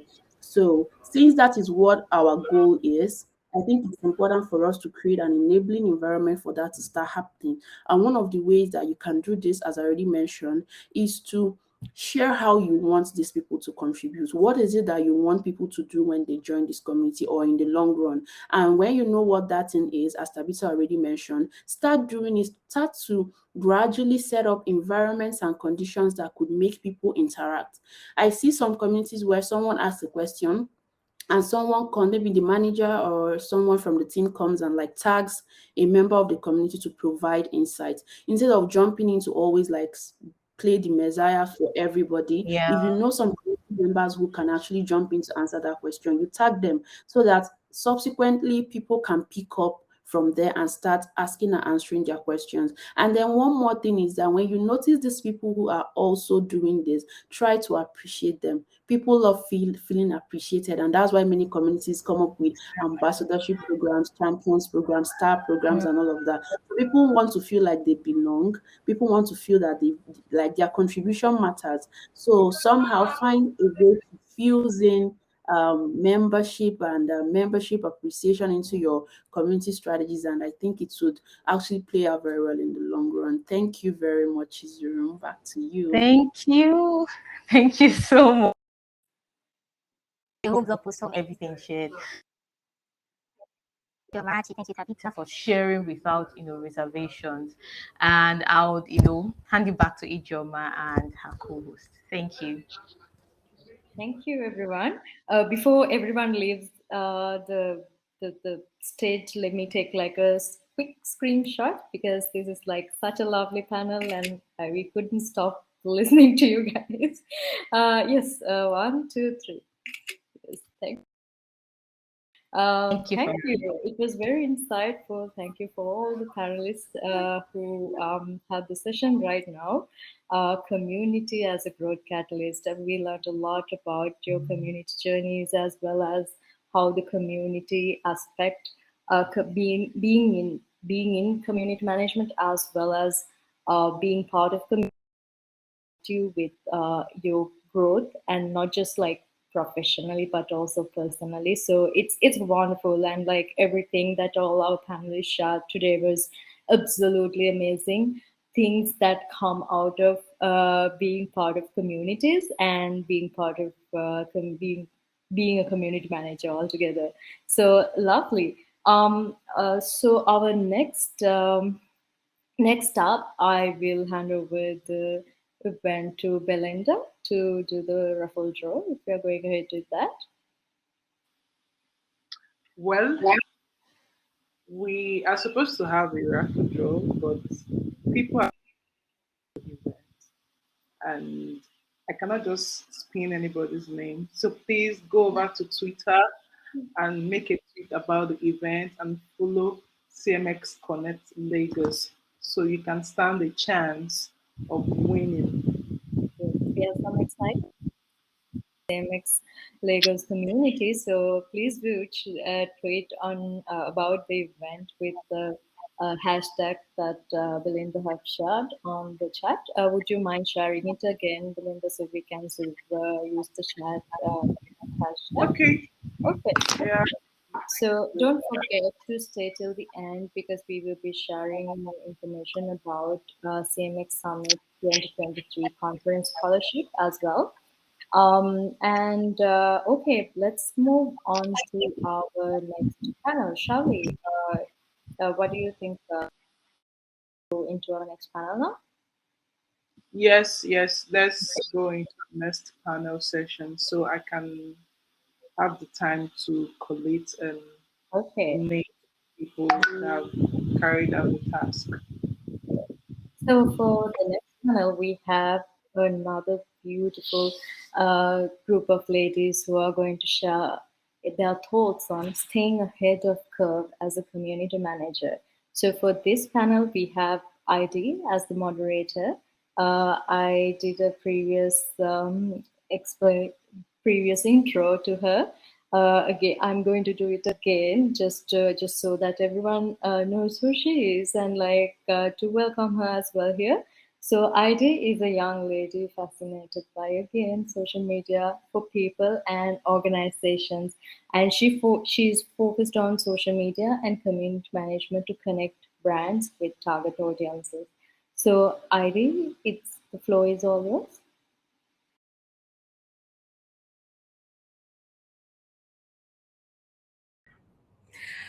Okay, thank you very much for that question. And again, thanks for inviting me, CMX Connect Lagos.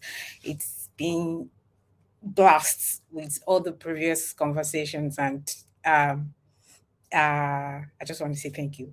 All right, so when you say that challenges that we face as community managers, or that generally community managers face, I think one of the major challenge is um, building and maintaining that community, right?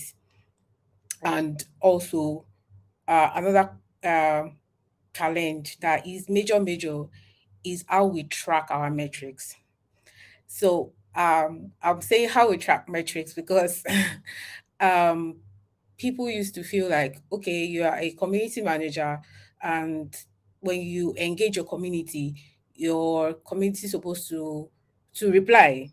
So then you as a community manager, what do you do when you keep dropping content and there is no reply in the community? The community members are not responding or the way you want them to respond, or the way the organization even wants them to respond, right? So I think major reason is tracking our metrics as community managers, because it's not what it's not what you have in mind, that your organization have in mind, right?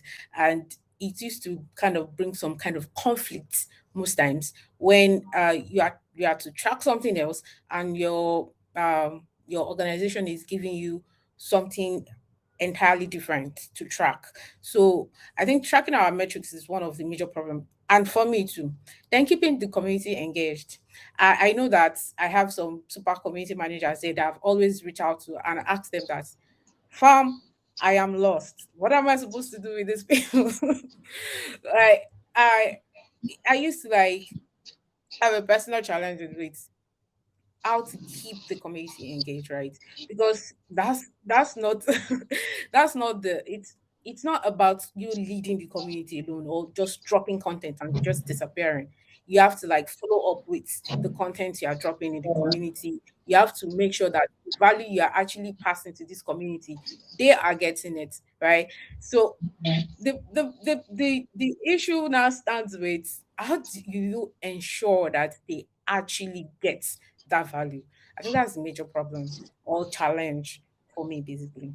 So I know I'm just going to leave it to Anifa and Ella to do more justice to that. Okay. Hi.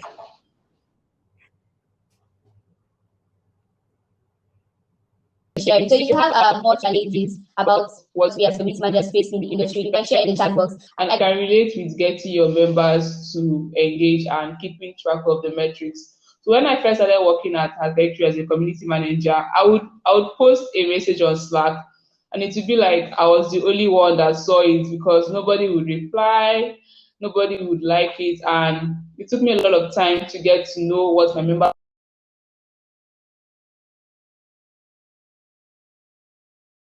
and what they needed to see. And definitely right now we're on track. I can't drop the message now and nobody replied to before.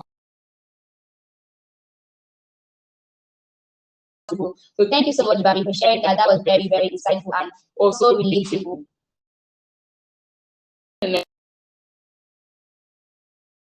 Hanifa.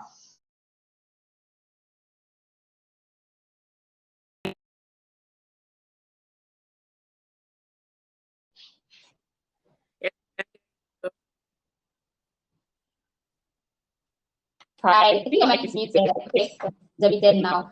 Okay, Hanifa, how do you keep up with trends in the community industry? You know, the community is a fast forward moving space. Every year, every month, things are changing, KPIs are changing, the job description of a community manager is also changing. What a community manager did 10 years ago is not what a community manager is doing now. So how is someone not lost in all of this? How can we still stay on track with the trends that are coming up for community managers?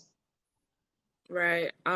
Again, thank you so much, and apologies for all the stress I've been putting the team through. Network was just crazy today. Hi, Bami. Hi, Ella. Oh my God, been a while, Ella.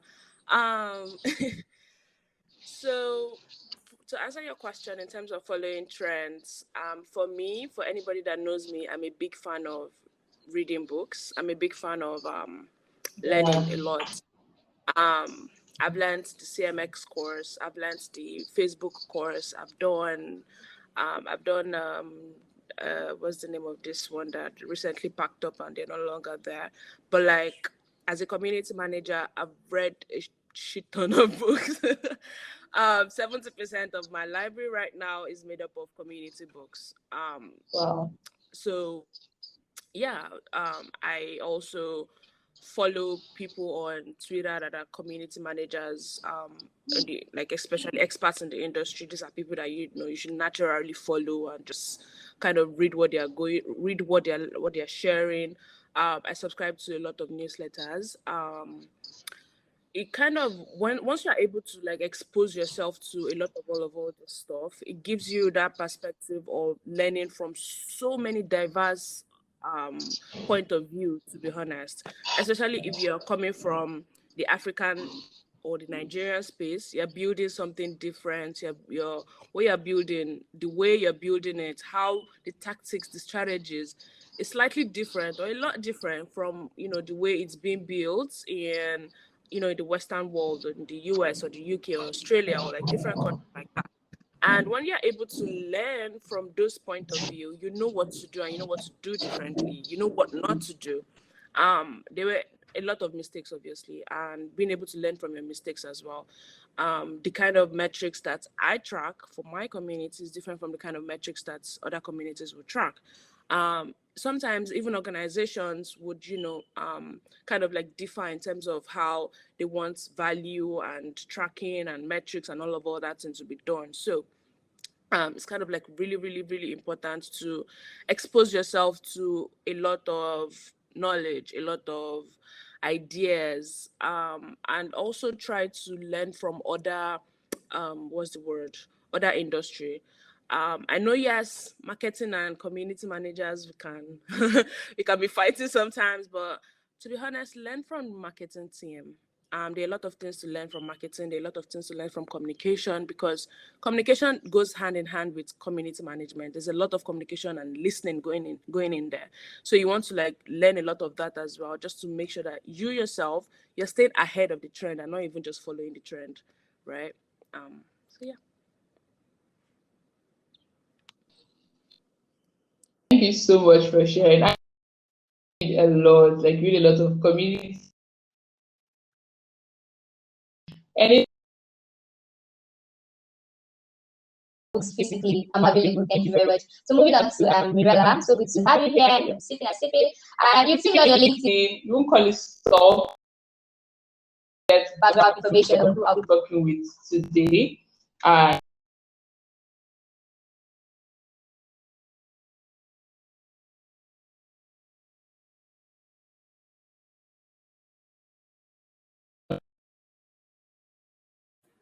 Ida, you're totally remixed right now. It's really difficult for me to understand what you're saying. Do you want to start from the beginning?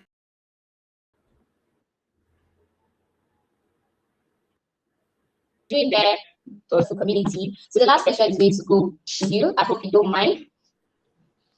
Okay, I'm assuming that you said to answer the next question. If it wasn't, that wasn't what you said, please let me know. Yeah, we definitely have a DJ working with your audio right now, because it's just like the dub remix. So firstly, thank you so much for having me here. Thanks, Maggie, for inviting me to be here. Hi, Heidi. Hi, Bami. And Hanifa, what a pleasure to see you here. Ramadan Mubarak. And I am so glad to be here to have this conversation with you. So much incredible content has already been shared. So many great insights. We've had like incredibly informative and insightful conversations so far. And I just want to say that when it comes to community metrics, one of the things that we need to remember when we talk about community metrics is they are just like one toolkit that community managers have to work with. So community metrics are not a tool in themselves, right? They are a toolbox that we just like, we open and we take out what we need from. So just like a plumber wants to make sure that they're choosing a wrench instead of a pipe cutter from their plumbing toolbox in order to be able to undo a pipe and not cut it to pieces. So as community managers, we want to make sure that when we're going into that toolbox of community metrics, we're choosing ones that actually serve the purpose that we intend them to be for, and that are not going to actually reflect our community in a light that is not necessarily helpful. I think that this comes back to some of the challenges.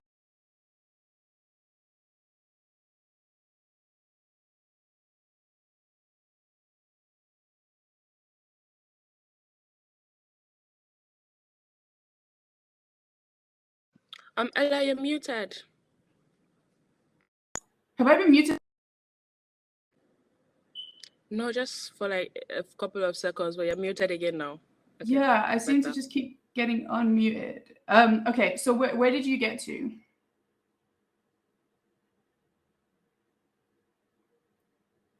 Did we talk about? Did I start talking about the like? Yeah, sorry, talking about toolbox, the ranch, and how the pipe. Yeah. Yeah. Right. So you know, like it kind of goes back into some of the challenges that we have as community managers, which is that on an organizational level, face like, you know, organizational attitudes and culture, and that there are organizational structural reasons why community is put into the departments it's put in. It has the reporting line that it has, and it has the expectations placed on it to deliver on certain deliverables, right?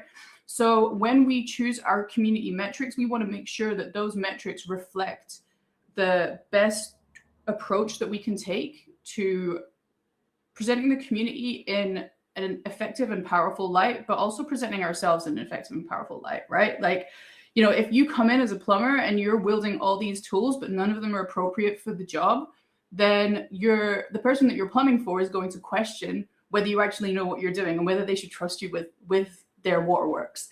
And it's the same thing as community managers. If we just come in and we go, hey, I've got this big box of community metrics and I'm just going to apply all of them to this community, then we aren't demonstrating our own professional conduct in that setting. We're not demonstrating our own professional competency, in that setting, and showing that we understand what the organizational goals are of the community and how we can deliver those, and how we can make decisions about our community, make decisions about our activities in the community, the choices that we made about engaging our members, you know, going back to what Bami was talking about, and making sure that those are leading directly into the metrics that we want to deliver to demonstrate the organizational goals and intentions for the community.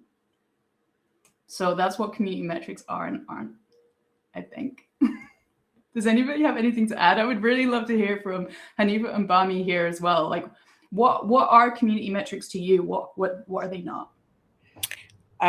Well, for me, I would say that, again, it differs from organization to organization. So, like Hanifa said, what she track as metrics, major metrics, might not be what I track. So recently I got to know something about lead and lag metrics, right? Metrics that depend on other metrics to happen. And you get to know that for someone like me, my an HR company. So it's not like an NGO. And we literally just majorly track the number of developers converted, meaning that the number of developers that were able to be placed with clients, right? You have to be tracking that, and you also have to be tracking the number of your loyalty, right? The developers that can refer other developers. So for someone like me, metrics just differs in different places. Okay, we might have the general metrics of, you want to know the rate of your engagement in the community, how the community members are engaging, the numbers of active members in your community, and the growth of your community from a certain period of time. Say you join at this point in time, how were you able to increase the numbers, so to say, right? So it just differs. You might have a general one, but then your organization will also determine how your metrics work. I think what metrics are not is is when they start tracking a number of web traffic. I don't have business with that. I don't have business with that. So some things are not like meant to be in the community metrics. So I think some of those things have to like be taken out of it, and then let me be able to focus on what I'm supposed to focus on. But generally, I would just see that it just differs from organizations to organizations. Yeah. Okay, thank you for sharing, Ella and Bam.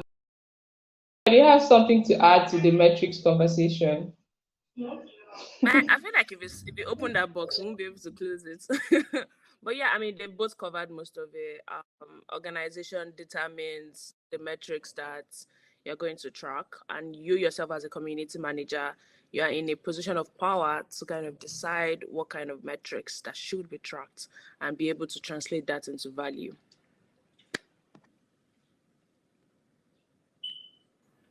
Until our organizations decide they want different things from the community, right? Like this is like our constant struggle as community managers, is balancing the like constantly changing demands of organizational leadership with the evolution and health of a real life community of like actual people who have relationships with us and with each other. Yeah. I mean, I started the year with a set of metrics that our community team was going to track. And then this is just quarter one, and there's already a review happening. I mean, not a normal review, but like a review of, yo guys, I think we need to review what those metrics are. And it's a non-profit, to be honest. Like, it shouldn't be hard for a non-profit to track what metrics. And it's just like back to square one, and I'm like, okay, you know what? We agree, that's fine. all Yeah. for the best of the community, right? No problem. Like And what once I've again, been. yeah, yeah. I was going to say that again, other than like the non-profit side, there's also the side of we're actually training people, and then there's like a parallel between the non-profits and then the training your community members that are training. So there's that, there's the program, there's the community, and then it has to all intertwine in some way. Man, community managers are superpowers, honestly. They're like We are run superhumans. my comments. Superhumans, literally, actually. I've changed, added to metrics this year, removed from metrics, changed some Yeah. things, try another way because always like try and error. So you try something, it didn't work, you just drop that and just look for something else. So it just kept changing. Yeah, Mhm. basically. Hi, ladies. Can you hear me? I got kicked out by Yes, we can. network some minutes I ago. hear you. Okay, so I'm sure that a lot of conversations were ongoing as I was inactive. But I'm seeing a lot of chats complaining about metrics, and I don't know if I should be glad that this is a problem that everyone faces because I usually deal with metrics. Like, what should I try? How many members join the community? Is it social media followers? And I've never considered website traffic, and no one has imposed it on me before. So it's good that we're having this conversation. So thank you everyone for contributing to today's session. It was very insightful, and I would love to connect with everyone after this. Connected with Hanifa. I'd love to connect with Bami and on any platform of your choice. And if you have a question, I'm going through the chat now. I've not seen a question relating to the metrics issue. So with time, we're going to get over that and become better women in the community industry. So thank you, CMX Connect Lagos. It was great to do this with you and with women in honor of International Ladies. Bye. Thanks, everyone. Bye. Thank you. Bye. Bye.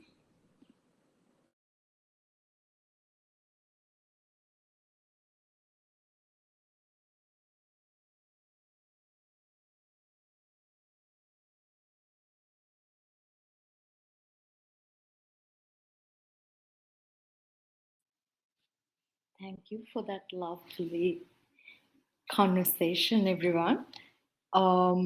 It was very insightful about, again, like the aspect of community staying ahead of the curve as a community manager, and how Carol shared interesting tips on how to stay ahead, how to work around the metrics, and how to do all of that, which is very interesting. And thank you so much for that.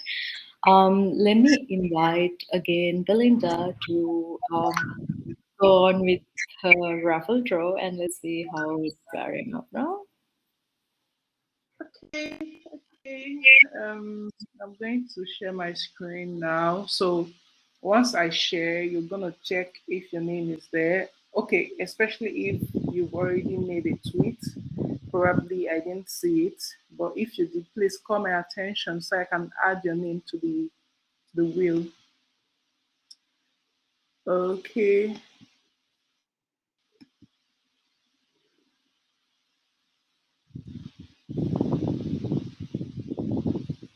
Can you see my screen?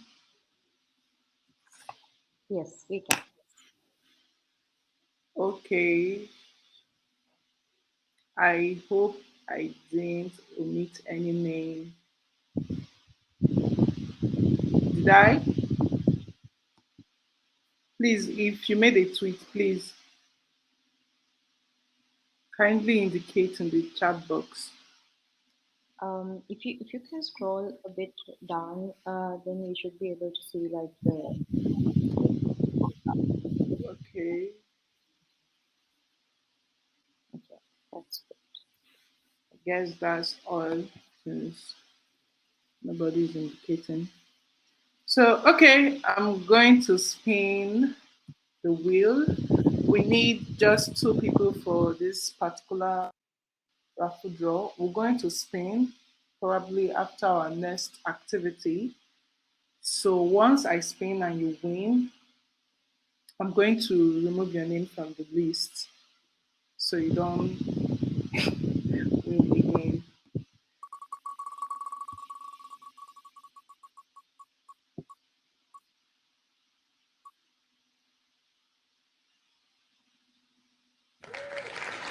Woo! Amarachi Johnson. Is she here with us?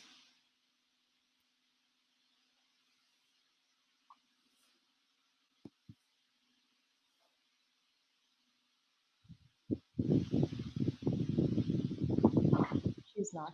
But Okay, I'm going to spin one more time. Who's going to be the lucky winner?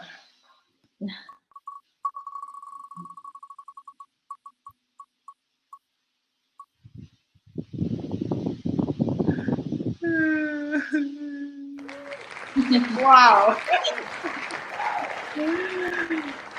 Okay, so yeah, that's it for now.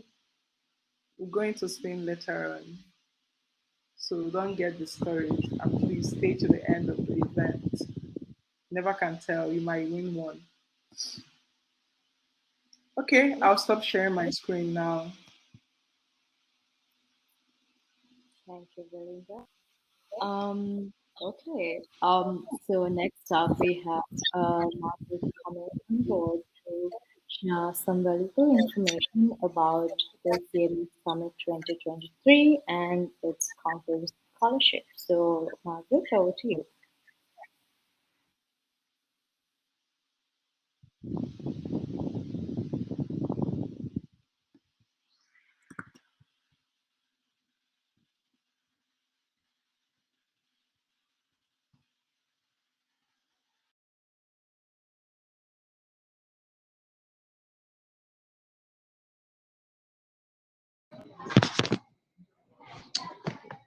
Hi, everyone. Thank you so much for staying with us.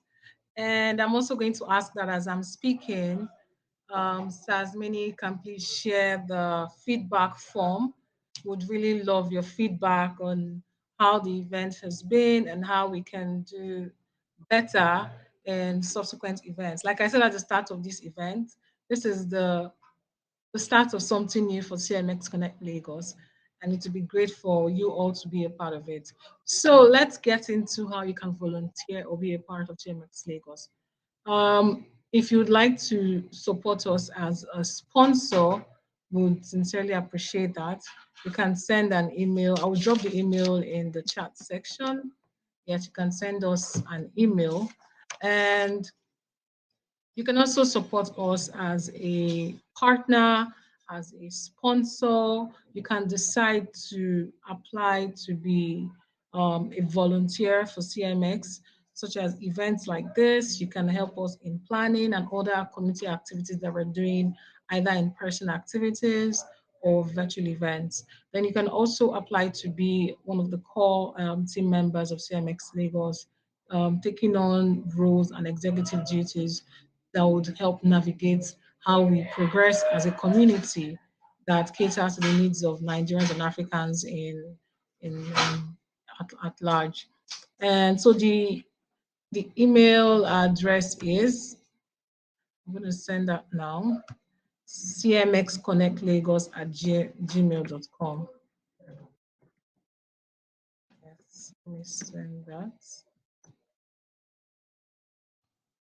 So use the right subject to use the particular role you would like to support or contribute as the subject of the email. Either, once again, we have opportunities for you to join the CMA Connect family as a sponsor, partner, team member, or a volunteer. Yes. And now to the other, should I talk about the CMX Summit Scholarship now? Or Sasmini, do you want to have like, so people can think about the the various the various ways they would love to contribute to CMX. Ella, I just added the form. I think because of how Bevy is, when it does dots, dots, dots, it actually copies the dots, dots, dots. Yeah, so the link breaks, which is very weird. So Sasmini, let's have another raffle draw. While after the raffle draw, and people are excited and high on endomorphins, we can now discuss our exciting announcement regarding CMX Summit 2023. Yes. Thank you, Margaret. Yeah, so I need Belinda again back on the stage for the next raffle draw as well. Yeah, until Belinda comes in, I just wanted to let you guys know that Margaret has pinned the chat, pinned the link to the feedback form on the chat so that you guys can give your feedback about the event. Yes, Belinda. Okay, thank you, Asmini. Okay, before I yeah. Sorry, did I call you off? Yeah, I can't see you, but if you can share. Okay. Yeah. So before I spin, please, if you made a tweet, please call my attention so I can add you to the wheel, please. So I'm going to share my screen now.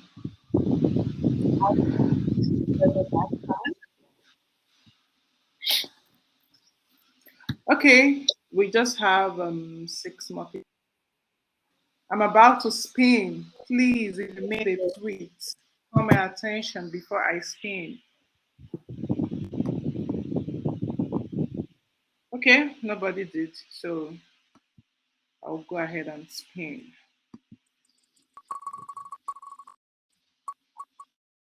Who's gonna be the lucky winner?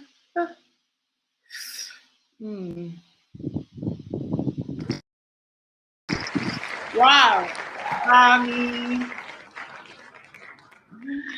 Okay, Bami, congratulations. I'm going to remove you from the wheel.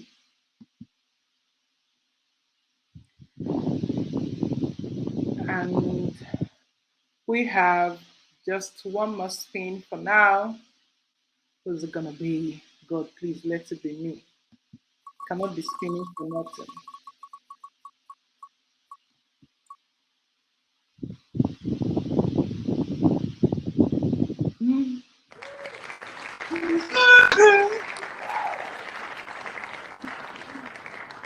Congratulations, Mary Blessing. So yeah, that's it for now. I think that's our last raffle draw, right? No, we have one more. We have Okay. one more. Okay. Yes. So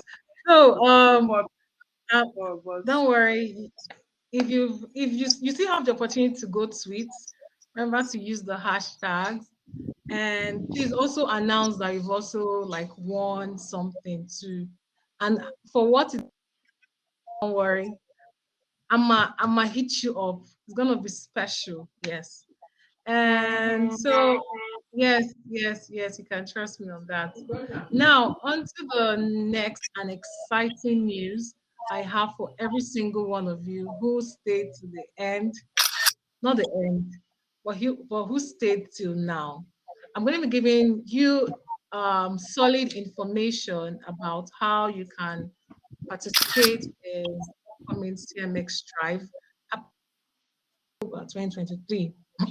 So we have varying scholarship types, and they are for CMX Connect Lagos members. So what does this mean? Remember the email address I shared. So you need to send us an email so we'll know if you want to be a member. So either you're a volunteer or a team, like an organizing team member, you still need to join the CMX Connect community. Yes. IJ, please can you mute yourself? I can hear myself. Thank you so much. So the very first step to accessing any of these scholarship opportunities is for you to be a CMX Connect Lagos member, an active CMX Connect Lagos member. So that's number one. And then the various scholarship options are either partial, quarterly partial, or full scholarships to be able to attend the CMX summit happening in Rhode Island. Is it Rhode Island? Yes. Anyways, happening is in the US, October 2023. So if you've always wanted to attend the CMX Tribe Summit and you'd like to see your I don't say idols, um, your community faves in person, then more information about how you can access these opportunities would be shared on the CMX Connect group chat. So for you to have access to this and other information about this, please send us an email and so we can get the ball rolling. So that's all from all of us at CMX Connect Lagos, and we're glad you were able to learn a lot today. That's Mini Ijama. The ball is in your court. The final raffle draw. So, Gianna, Okay. yeah, Okay. final raffle draw. We are just four left. So let's see who's gonna win it. Mm. So I'm going to be sharing my screen now. Wheel of names. Share. Seems there are no new tweets, so I'm going to spin away. Spin, spin it.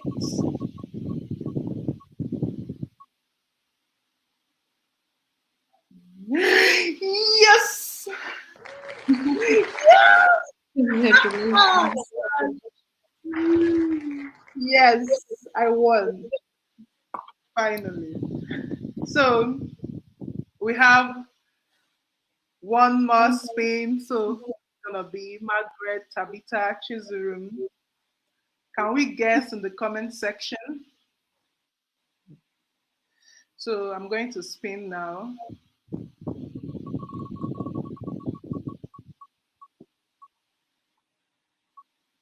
Aw, Margaret. I'm so sorry, Tabitha Chizurum. Okay, and that's it for the day. Okay, so that concludes our raffle draw winners, and congratulations to everyone today and our CMS Connect. Yes, I won. yes, congratulations, Ishayoma. I think you deserve one for just even like spinning it for in the first place. And our CMX Connect Lagos team will with you guys who won about the next steps after the event. And yes, so it is time for networking now. And we can, after the networking session, we will have a departure and wrap up this event. So just before the networking, I just want to share that it was great connecting and meeting everyone here and listening to all the community managers, especially the struggles, and, like listening to all the tips and things that you have faced and helped in terms of being community managers, and all the lessons I learned and all the rest of the audience learned today. Thank you so much for all our panelists, all the sponsors, partners possible, and last not but least, all the CMX Connect Legos community members who have made this a very special event for all the women out there in celebration of International Women's Day.